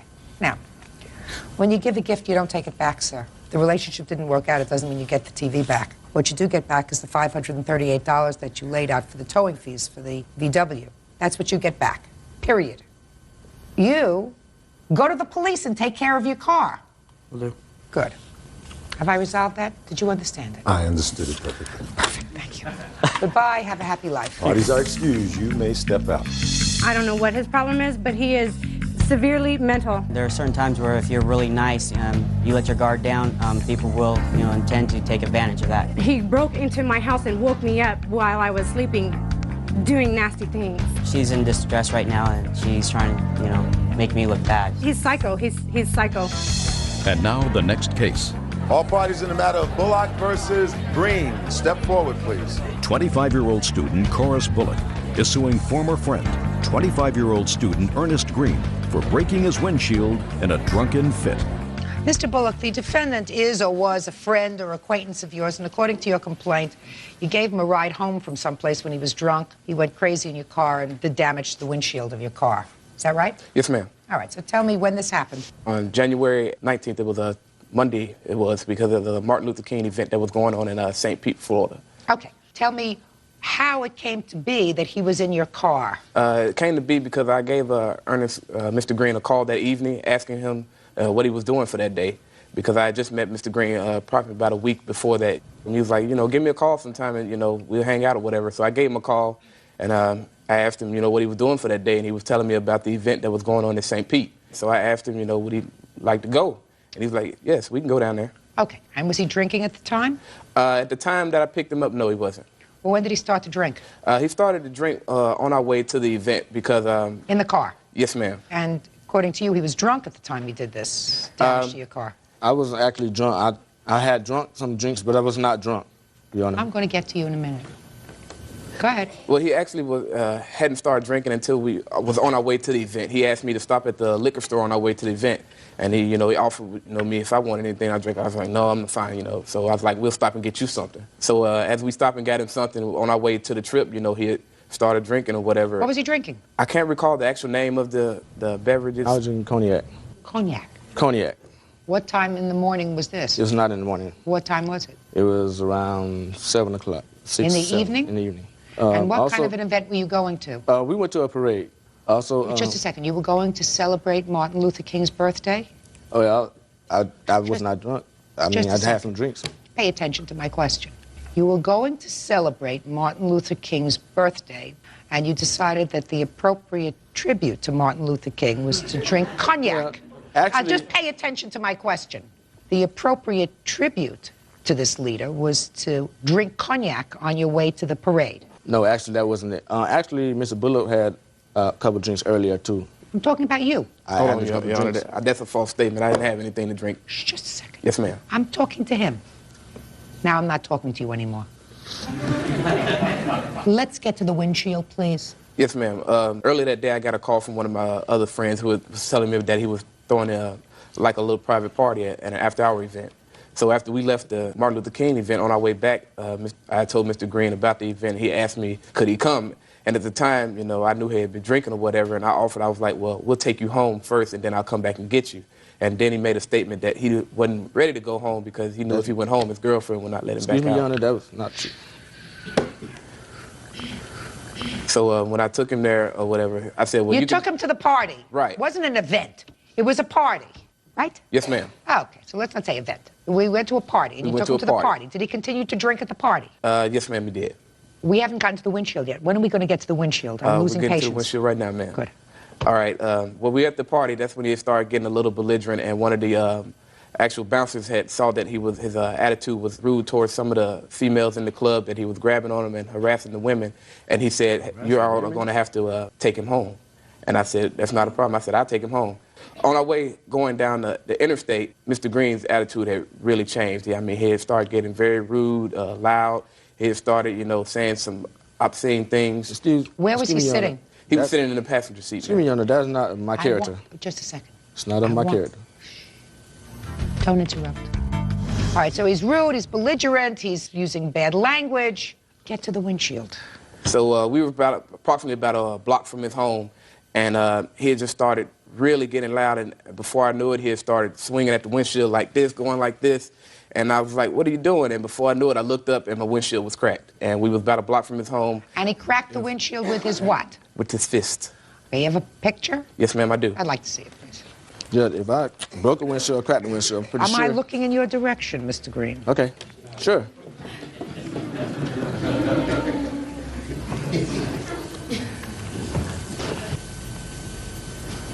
What time was this that you took him home? It was about 12:30, almost going on 1, about a quarter to 1.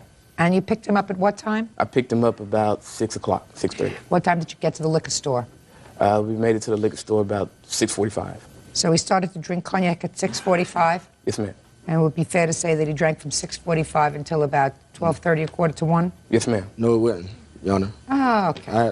All right. Now, Mr. Green. Yes, ma'am. Listen to me very carefully, Yes, sir. I can. You remember going home in the car with Mr. Bullock? Of course I do. Good. Tell me what happened. No kind of way was I out of sync. Yes, I had some drinks, but that's no kind of way to say that someone's drunk. Let me ask you this. You're at the club, and everybody is having a good time at the club? We all had a good time at the club. Great. So, but no kind of way did I act out of character. Okay. So. Did you ask Mr. Bullock to take you home at about 12:30 or quarter to 1? Yes, I did ask him to take me home. Tell me what you said to him when you asked him to take you home. Well, I felt myself getting a little bit out of sync. What does that mean, out of sync? Out of sync means when you had one too many drinks, then you're just ready to go home. Okay, so you felt as if you had too much to drink. Yeah, exactly. So I have that kind of judgment. So, I mean, that's how I know. No kind of way could I have broken his windshield. Shh, I didn't ask windshield yet. I'm not there, Mr. Green. So it's your testimony that you're at the club, and you were drinking at the club. Of course I drank. And that you felt as if you were a little out of sync. Exactly. So you said, "Would you please drive me home?" Exactly. Because you were being responsible. Exactly. Is that right, Mr. Bullock? No, ma'am, that statement is false. Of course it's false. Are you suggesting to me, Mr. Green, that the proprietor of this club didn't ask that you leave? I never had anyone come up to me saying, "I want you to leave." You weren't behaving in any way that was irregular, a little bit high or a little bit inebriated at the club? Well, a little bit intoxicated, of course. That's the reason why I was ready to go home, of course. But I don't. So you were out of acting character. a little bit drunk? No, I'm not drunk. Of course, when you're drunk, you're like falling down or something on the floor. I was not drunk. Not everybody falls down on the floor, sir. Some people are drunk and they continue to stand up. know See, what I'm I drunk. find unusual, Mr. Green, is if you're at the club and you're drinking and you're having a good time and you're really not drunk and you're dancing and everybody else is staying at the club, it takes a person of very strong character to say, "I've had a little too much to drink. Would you please drive me home?" You don't believe that can happen? It can happen. Okay. Unless there's a broken windshield. Go ahead. I don't exactly know how the windshield was broken. I think that Mr. Bullock may have went out somewhere else after he dropped me off and something happened to his car and he's trying to pin this on me. And he's just blaming it on you. I believe that might have been what happened, but I break a windshield. What reason would I have if someone I just met to break their windshield? Especially someone who has been very nice to you. Gave you a call, said, "Come on, let's go spend the day. We'll go down to the parade, then you can come to a party with me afterwards," right? That is correct. So you think that someone who acted like a person who wanted to be your friend would drop you off and then something would happen to his windshield and then he would say to himself, "I'm going to blame Mr. Green for this." What other reason would I have to come on this show and prove myself if I knew I was guilty? It's possible, Mr. Green, that you don't remember breaking his windshield, that you were so drunk you don't remember. Well, I just explained to you that I wasn't drunk. Of course you were drunk. You had been drinking for over 5 hours. No, I wasn't. I just said Cognac, not a little beer. I was not drinking over 5 hours now. Sure you were. You be in a hospital, you drink for over 5. You be in like intox or something. Well, that's what we're saying, Mr. Green, because after the first 5 or 6, you don't remember. You just want that buzz to continue. What kind of damage was done to your car, Mr. Bullock? Besides the windshield, ma'am, that was it. Okay, and how much did it cost you to have it fixed? The list price was $325. I asked you how much it cost you to have it fixed. Don't I play only with me. paid $144.45. All right. Mr. Green, just add this $144.25 to the cost of the bottle of cognac. Judgment for the plaintiff. That's all. Be on the calendar in the matter of Vickers versus Ruffin. Parties have been sworn in. Judge, you may be seated. Folks, have seats, please. Mr. Vickers, it is your claim that the defendant, who is your former girlfriend, vandalized your car, which was being driven by your present girlfriend. Is that right? Yes, ma'am. You didn't see this. You didn't witness any of this. No, ma'am. So let's see. What date did this occur? It happened on August 2nd going into August 3rd, probably about 12:30 or so. So I guess August 3rd, 2001. And according to your complaint and the defendant's answer, you and the defendant have a child together. Is that right? Yes. A boy? Yes. How old? He's 3. And you live in different states? Yes. The defendant had driven to where you live with your son for the purpose of talking and you spending some time with your son. Is that right? Yes, ma'am. And she drove down to where you lived on August 2nd. Yes. According to you, you stayed home for the day, spent some time with your son, but when he went to sleep, you left him with his grandfather Yes, ma'am. and went out Yes. for the evening. Right. I assume at some point you saw your present girlfriend. Yes, ma'am. This is the present girlfriend. Yes. And at some point you exchanged cars with her. You took her car, she took your car because she wanted to drive your new car. Yes. And then you came home. Yes, ma'am. About what time did you get home? I probably got home about 1 a.m. But you were alone. I was alone, yes. And what happened when you got home? When I got home, I was driving another vehicle. So the defendant wouldn't have recognized me because I was in a car that she wasn't familiar with. I drove down my street and I saw someone sitting on my front porch, but I didn't know who the individual was sitting on the front porch because I hadn't been expecting anyone. I made a right-hand turn, drove down a little bit, turned around and parked the vehicle, got out of the vehicle, and walked up to my house. And when I walked up, I recognized that it was her. She asked me where our son was. I told her that he was inside with his grandfather. She made a couple statements about how can I go out and leave my son with his grandfather when she drove all the way from Cleveland, Ohio to bring him with me. But the purpose of my leaving out was just, I was only out probably for a half hour or so. My father was there. He was responsible for the child at the time, just to take my vehicle and exchange it. And I came right back. Totally unnecessary, by the way. Okay. Totally unnecessary. Not necessary for your girlfriend to drive your car when you have a son who you hadn't seen in how long? Probably4 about months. about 2 weeks or so. 4 months. 4 months. Hadn't seen him in 4 months. Okay. So that was totally unnecessary for you to go out that evening. How long was he going to be there? He was going to be there for the weekend. So for the weekend, you give up the girlfriend, especially the girlfriend who has to have a new car to drive. So you can understand why she's mad. If you don't understand why she's mad, I'm going to tell you that I understand why she was mad. Okay. Okay? Let's start with that. You have an absolute right to be annoyed. You drove down so we could spend some time. You come back, you don't know whether he's gone for a half hour, 4 hours, 3 hours, all Actually, you know I know how long. He was gone about 2 hours, an hour and a half. Probably that long. Yeah, because I was there, and I knew exactly where my son was because I'd spoken to his father. I was in the house, and I'd been there for quite some time. And he was gone. And he was gone, yes. So you were really annoyed, and I really understand that. And if he doesn't, what can I tell you? Okay, so you had a verbal confrontation with her, and what happened? The conversation turned where it became a physical confrontation now. She grabbed me in the collar, ripping my shirt. And I went into the house and called 911 and asked 911 to send an officer out to my home.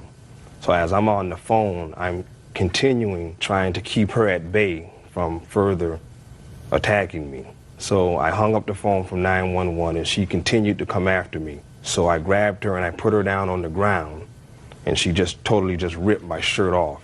At that time I got up, she took her belt off and began slinging her belt crazy.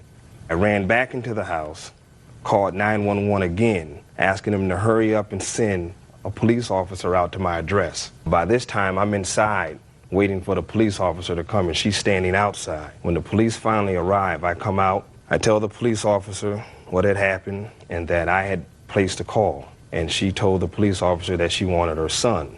I didn't have any objections to that. I told the police officer that she can have the son. Matter of fact, they could go up and get the child. Was he awake or asleep at Oh, this he was asleep. The police officer informed both of us that since this was a domestic issue, that both of us could go to jail and the child would be put into foster care. So at that point, I didn't want that. Yeah. So I just went into the house, and her and the police officer remained outside and talked for a little while. She came back up, the police officer came back up, they went upstairs, got the child, and she and the police officer and the child left. I went back upstairs to go to bed, and that was the last time that I saw her. Okay. Now, who witnessed the vandalizing of your car? Both of these individuals here. Step up, please. Tell me your name. Jacqueline McLaren. All right, Miss McLaren. You're driving his car. Yes. What happened later that evening? As I was driving his car, me and my friend was going to go to a party. It was an after party we were invited to. An after party? Yes. It was later than a normal party. We were outside for a while on the opposite side of the party, on the opposite side of the street. And we made a U-turn, and as I was getting ready to do a parallel park, a black sedan pulled up beside us. And it was on my driver's side, and the person, Miss Ruffin, was looking at me, and she looked upset. And at first I didn't know who it was, and I was like, you know, who's this person? What's wrong with her? Why is she looking at me? Then I recognized her from some pictures that I had seen. And I said, oh, that's his son's mother. And she just kept looking at us, looking upset, and then she pulled up in front of me as if to cut me off, and then made a U-turn in the middle of the street and took off in the opposite direction. Real cases, real people. Judge Judy. Jacqueline McLaren says she was driving her boyfriend's SUV when it was vandalized by his ex-girlfriend, Alice Ruffin. Jacqueline's boyfriend, Daryl Vickers, is suing for the cost to replace his rear window. All right, Miss McLaren. What kind of car were you driving? It was a Montero, a truck. What color? Silver. That was his truck? Yes. Go ahead. So at that time, I decided that I wasn't going to park the car where I originally planned on parking it. So then I pulled up to the intersection, made another U-turn, and parked on the opposite side of the truck. When I parked, I stepped out of the truck, and I noticed two gentlemen were standing outside, and this guy right here. And then I said, are you going to be out here for a while? And he said, yes. Did you know him before? No, I didn't, no. And I said, well, can you do me a favor and keep an eye on this truck? And he said, no problem. So then I went inside to the party, and when I got in, I just didn't feel right. I just didn't feel comfortable. So I kept looking out the window, like every now and then checking on the truck. I said maybe 20, 25 minutes. I noticed this young lady, she had something in her hand, and she threw it at the back of the truck. And, you know, I stood there for a minute, you know, looking at it like, oh my goodness. And then I left the window, went to go get my girlfriend, and I told her what happened. So we left to go downstairs, and someone saying, who's in here driving a silver truck? You need to go outside and check on your truck. As I got outside, I saw him, and he said, this lady just threw a brick in your truck. Okay, tell me your name, sir. My name is Joe Lewis. Did you know any of these people before? No. Tell me what you observed that night. About what time was it? I want to say about 12, more like 12:40. What did you see? I just came out of the store. Me and my cousin were talking. He lived directly across the street. She had said, when she had got out the truck, she said, if you guys are going to be standing here for a moment, you know, can you look Keep an eye truck? on the truck. Right. I say about 15 minutes later, I saw a black car pull down a side street. Young lady got out of the car. She walked towards the back of the vehicle. I didn't know she had an object in her hand, but all you heard was psh. You heard a big splash noise. Me and my cousin looked at each other like, his windows just got busted. From there, she jetted back to her automobile. She did a U-turn. Describe the automobile she was driving. I just know it was black, four-door sedan. Had like white tan plates. Wasn't the New York State tags. Did you recognize the lady? Not really. Could you identify her? The clothing that she had on. Her hair could have been... What kind of clothing did she have on? Like light-colored pants. Could be pink, could be white. Did you see if there was anybody else in the car? No. Couldn't see, or you didn't notice? Didn't notice. Didn't notice whether there was a child in the back of the car? No, because she pulled off on the side street. She pulled off on the side street and then came over to the car? Walked right behind the truck. And then just left? walked back to her car and pulled out.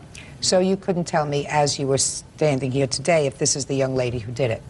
From across the street, mm-mm. Okay.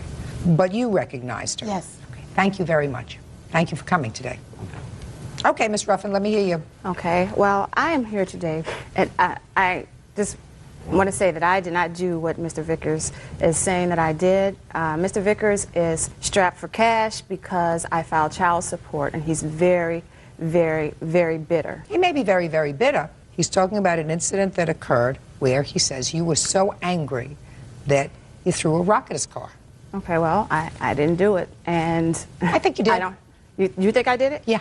I didn't do it. Oh, I think you did it. All right. I think you may have felt at that moment that you had the right to do it. You had the right to do something.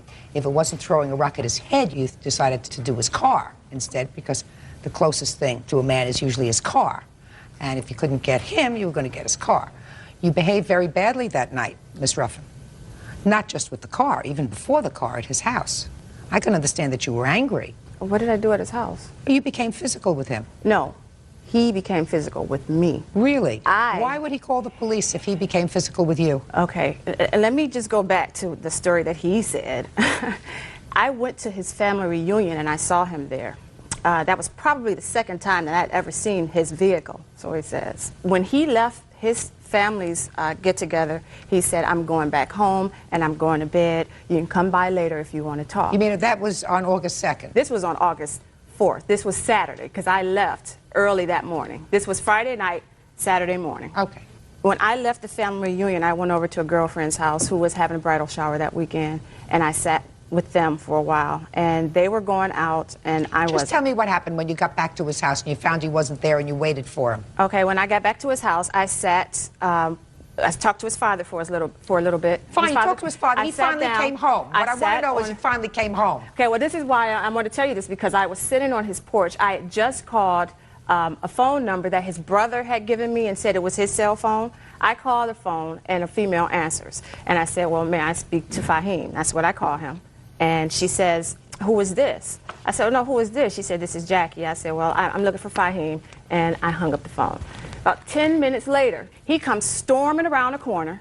And no, I wouldn't have recognized him because I didn't even see him get out of a vehicle. And he comes storming around a corner, get your stuff, get your things, get your son, get out my house. So when I proceeded to walk, I got up and I walked over to him. He slapped my glasses off my face. I can't see a thing without them. And he attacked me. But then I thought it was rather cruel for him to call 911 and say that I was attacking him and that I had a weapon. Are you telling me you didn't take your belt off? Oh, yeah, I took my belt off. Because I can't beat him. Look at him. Look at him. He hit me. He busted my lips. That day, he busted your lip? That night. That night? Let me see the police report. We didn't file one because they said we can't. They said if we filed a police report. Did you bust her lip? No, I didn't. I don't believe he busted your lip at all. I had blood all over my clothes. If you had blood all over your clothes that was yours, they would have arrested him. Okay, Miss Ruffin, did you go to the hospital that night? Yes, no, I went to the hospital when I returned home because I don't know anything about that. You have a report from the hospital when you returned home? I didn't bring it. Your Honor, she lived in Rochester for over 10 years. She's more than familiar with the procedures of going to the hospital. Okay, but I don't believe that you assaulted her, sir. I don't believe that you assaulted her. I believe she lost her temper. I've never hit this man in my life until that night. He's always hit me. Right. Can I see the bill for the car, please?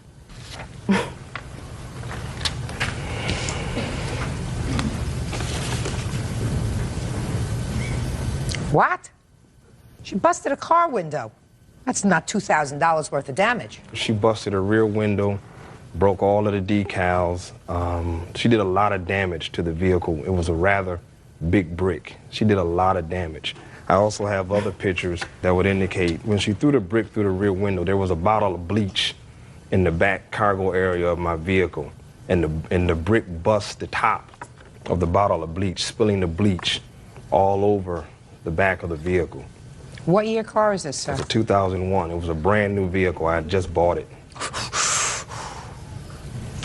Had you ever told her that you just bought a new car? No, I didn't. Did you know he had just bought a new car? No, you told actually, me you'd seen it twice. Right. He took my son to the barbershop, and we were talking outside the shop. He pointed up the street and said, that's my new car. I was afraid So you knew to he had tell a new you. car? Well, he told me then, yeah. Okay. Had you been paying Mr. Vickers regular child support for your son? Pardon me? Let me see if I can find words that will better, translate to you. Have you been paying regular child support for your son? Yes, I have, Your Honor. How much? About $643 a month. Since when? February of 2001. Okay. Since May. I filed for child support in February of 2001, and the first time he received money out of his check was in May. Were you in court when they made the child support order? No, Your Honor. You were not? No, ma'am. Well, you chose not to appear. Yes, I did choose not to. Oh. So, Mr. Vickers, if you chose not to appear when you were summoned to court, then they made the order without you. Yes. And then you didn't pay it for a while. No, I paid it. No. You didn't pay it for a while because if you chose not to appear in court, then they made the order, they had to transmit it to you. Yes. Now it's being taken out of your salary? Yes. All right. And it just started to be taken out of your salary effective when? Probably April of 2001. She says It was May. at the end of May. It was Well, at the end of May. So that she started to get the money in May. Right. Okay. Now, you said you took him back to court for more child support? No, I did not. What happened was he said that it was illegal that they were taking that amount of money out of his pay, and I guess he filed for misrepresentation of fact. So in September, we had another court appearance. We had a court appearance, and that's where this young lady may have seen me or my vehicle, but I know that she was with him. Just a second. Did they modify the order? No, they didn't. They left it at 643? Yes. Did he appear at that court? Yes, he appeared at Well, that time. sure. Didn't appear the first time. Did you think it would just go away if you didn't appear? I thought so, yes. You thought wrong. Yeah. Okay. How much do you pay for the car every month? $398 a month. So you pay $400 a month for your new car, plus insurance and stuff? Yes. So you pay almost as much for your car as you pay for your child? No, my monthly car insurance is about $120 a month. So that's $520. You pay $643 for your son. $643 also includes some arrears, right? There was $1,800 in arrears. Right. So it's not $643. It's really less than $643. They just tacked on an amount for arrears. Yes. Right. So I'm right. Yes, you ma'am. pay as much for your car as you do for your child. Yes, ma'am. Okay. And he's very bitter about it. Well, he may be very bitter about it. That doesn't give you the right to break his window. I didn't break his Yes, window. you did. I Judgment for the plaintiff in the amount of $1,941. That's all. Parties are excused. السلام عليكم ورحمة الله. ازيكم عاملين ايه؟ يا رب تكونوا بخير. النهاردة جايبة لكم وصفة جديدة من وصفات البسكوت. النهاردة هنعمل مع بعض بسكوت بنكهة البرتقال. ان شاء الله هيعجبكم. هشه خفيف ومقرمش وناعم ولما بتاكليه كده بيدوب في البق دوب وان شاء الله هيعجب اولادك. انا منوشي ودي قناتي. لو اول مرة تشوفيني اشتركي في القناة وفعلي زر الجرس علشان يوصلك كل جديد. ونبدأ يلا بسم الله. احنا جايبين الميزان علشان نوزن كل حاجة مع بعض وكل حاجة نشوفها. هنا معانا 400 جرام من السمنة المتجمدة. ما ينفعش يا بنات تكون سايحة سواء سمنة ولا زبدة. شايفين انا كنت حطها في التلاجة او في الفريزر. هنا بحاول اطلعها من البولة اللي هي فيها.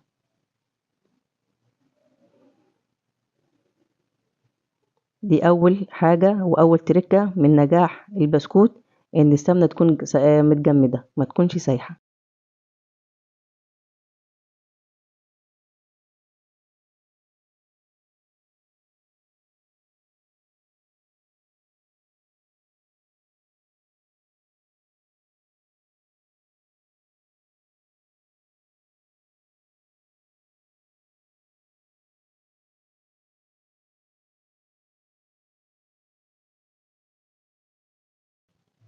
هنا يا بنات الميزان وقف على 396 جرام علشان اللي كان لازق في البولة معرفتش اشيله.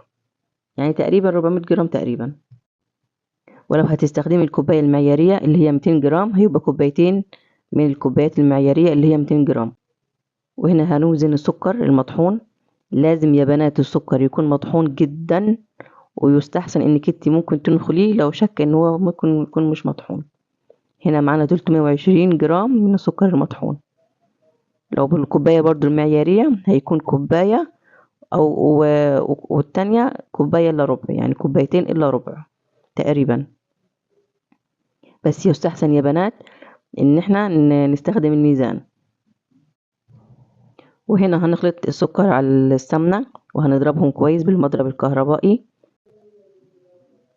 هنضرب بقى بالمضرب الكهربائي لغاية ما القوام يصير كريمي ولونه أبيض.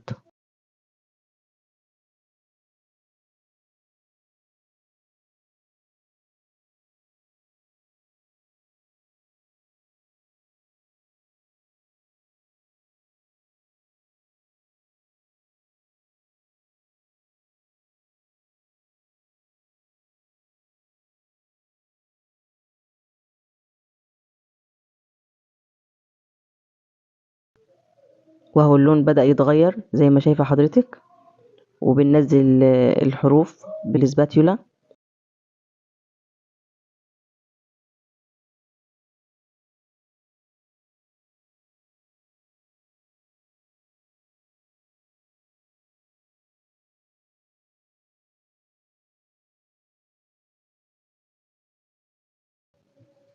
ما تنسوش يا بنات نصلي على سيدنا محمد عليه الصلاة والسلام.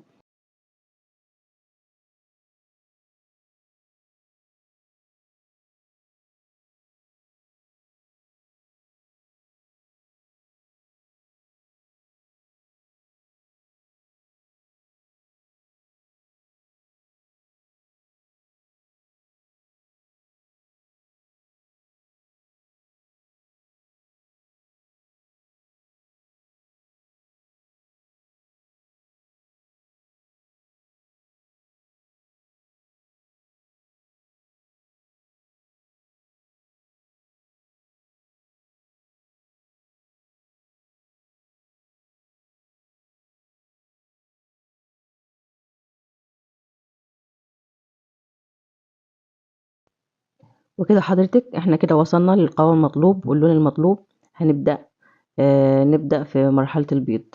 نبدأ في مرحلة البيض، نحط بيضة ورا التانية مع الكيس الفانيليا. وما تنسيش لازم يكون البيض بدرجة حرارة الغرفة، ما يكونش طالع من التلاجة. لو حطيت البيض وهو طالع من التلاجة هيفصل السمنة عن السكر وهيبوظلك الوصفة. فلازم يا بنات البيض يكون بدرجة حرارة الغرفة. وما نحطش البيض مرة واحدة. معانا 4 بيضات، هنحط واحدة ورا واحدة. لما تختفي البيضة الأولى ننزل بالتانية زي ما انتوا شايفين كده مع كيس الفانيليا. كيس الفانيليا هنا جايبينه بنكهة البرتقال عشان البسكوت ده زي ما احنا قلنا بنكهة البرتقال. وكده بننزل الحروف زي ما احنا قلنا قبل كده علشان كله يبقى ايه بنفس درجة الخفق.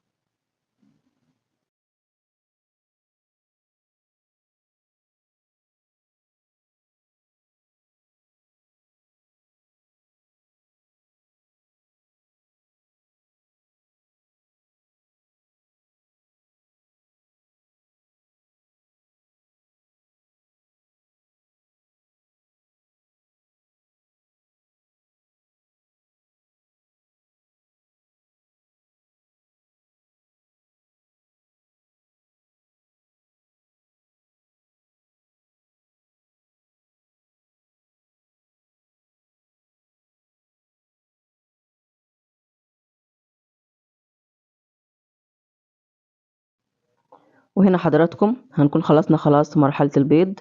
هندخل بقى في مرحلة الدقيق. هنا معانا كيلو دقيق. انا جايبة الدقيق يا بنات ده اللي هو خاص بالكحك والبسكوت. انت لو هتستخدمي غير الدقيق ده يبقى هيكون دقيق متعدد الاغراض، بس الافضل انه يكون دقيق خاص بالكحك والبسكوت. ولو هتجيبيه دقيق متعدد الاستخدام لازم يكون مغلف يا بنات، ما يكونش سايب، ويكون ماركة يعني انت واثقة فيها بحيث ان هو ما يبوظلكيش الوصفة. مش اي ماركة تجيبيها من الدقيق اللي هو متعدد الاستخدام. في ملحوظة هنا يا بنات كنت عايزة اقول لكم عليها، يعني احنا لازم ننخل الدقيق قبل ما نستخدمه. يبقى انا قلت لكم كده ان احنا جايبين كيلو دقيق، انا جايباه خاص بالكحك والبسكوت. هنحط عليه معلقة كبيرة ممسوحة من البيكنج باودر ورشة ملح، وهنقلب المكونات الجافة جيدا.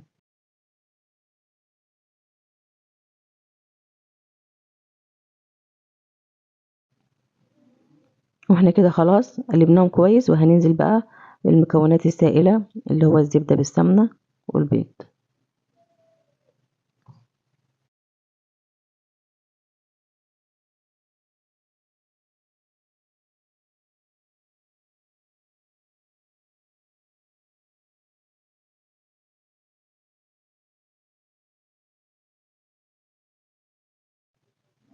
برضو من اساسيات نجاح البسكوت انك انت ما تعجنيش فيه كتير، انك انت بتلمي الدقيق بالمادة السائلة على قد ما تقدري، بس بنشرب الدقيق للمادة السائلة مش اكتر من كده، ما نعجنش كتير يا بنات. وخصوصا لو كان الدقيق اللي هو متعدد الاستخدام بيكون فيه عرق، فانت لو عجنتي فيه كتير العرق بتاعه بيطلع وبالتالي بينطر المادة الدهنية. انا هنا جبت نص كوب من اللبن، يعني 130 مللي يا بنات.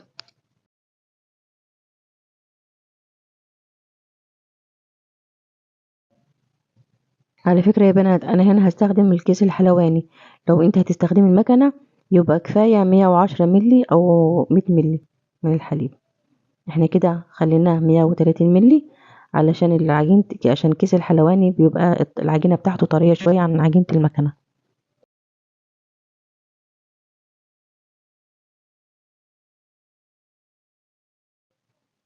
شايفة حضرتك انا بلم العجينة بس مش بعجن فيها، بنلم على قد ما نقدر بس الدقيق يختفي وخلاص.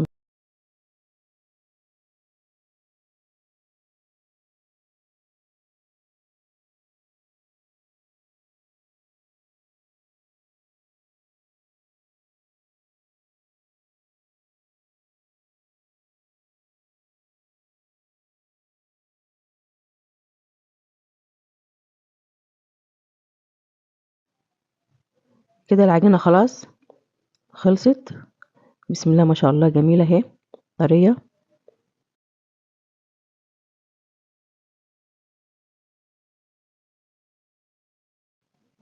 هنجيب صاج وندهنه دهنة زيت خفيفة، وهنجيب كيس الحلواني وهنحط فيه حتة عجينة.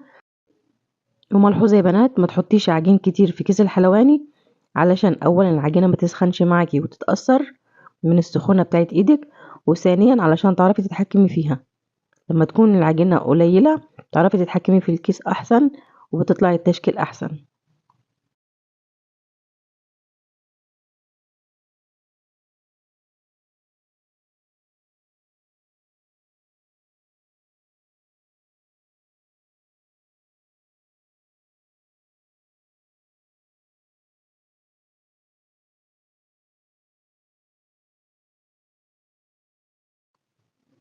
احنا كده بدأنا في الصاج التاني زي ما حضراتكم شايفين. ملحوظة يا بنات احنا ما اتكلمناش عن البلبلة بتاعة الكيس دي، البلبلة الوسط. انا لما رحت عند مستلزمات الحلواني قلت له عايزة البلبلة الخاصة بالبسكوت، اداني 3 انواع. انا هنا اخترت البلبلة الوسط، المقاس الوسط.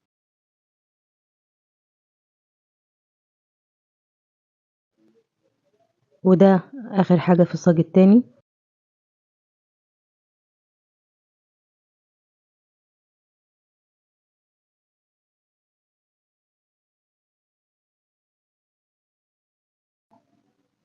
وده الصاج التالت يا بنات.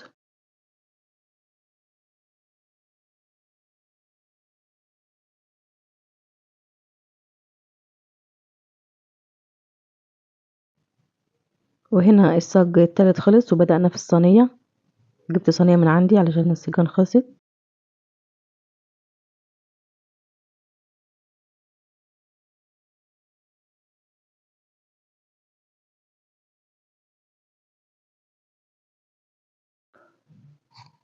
وكده خلصت يا بنات، بسم الله ما شاء الله طلع عندي 3 سيجان وصينيتين صغيرين زي ما انتوا شايفين كده، وهنخبزهم في الفرن. عايزاكم يا بنات تاخدوا بالكم قوي من الفرن اثناء التسوية علشان البسكوت ما بيستحملش، ممكن يتحرق منك في اي وقت.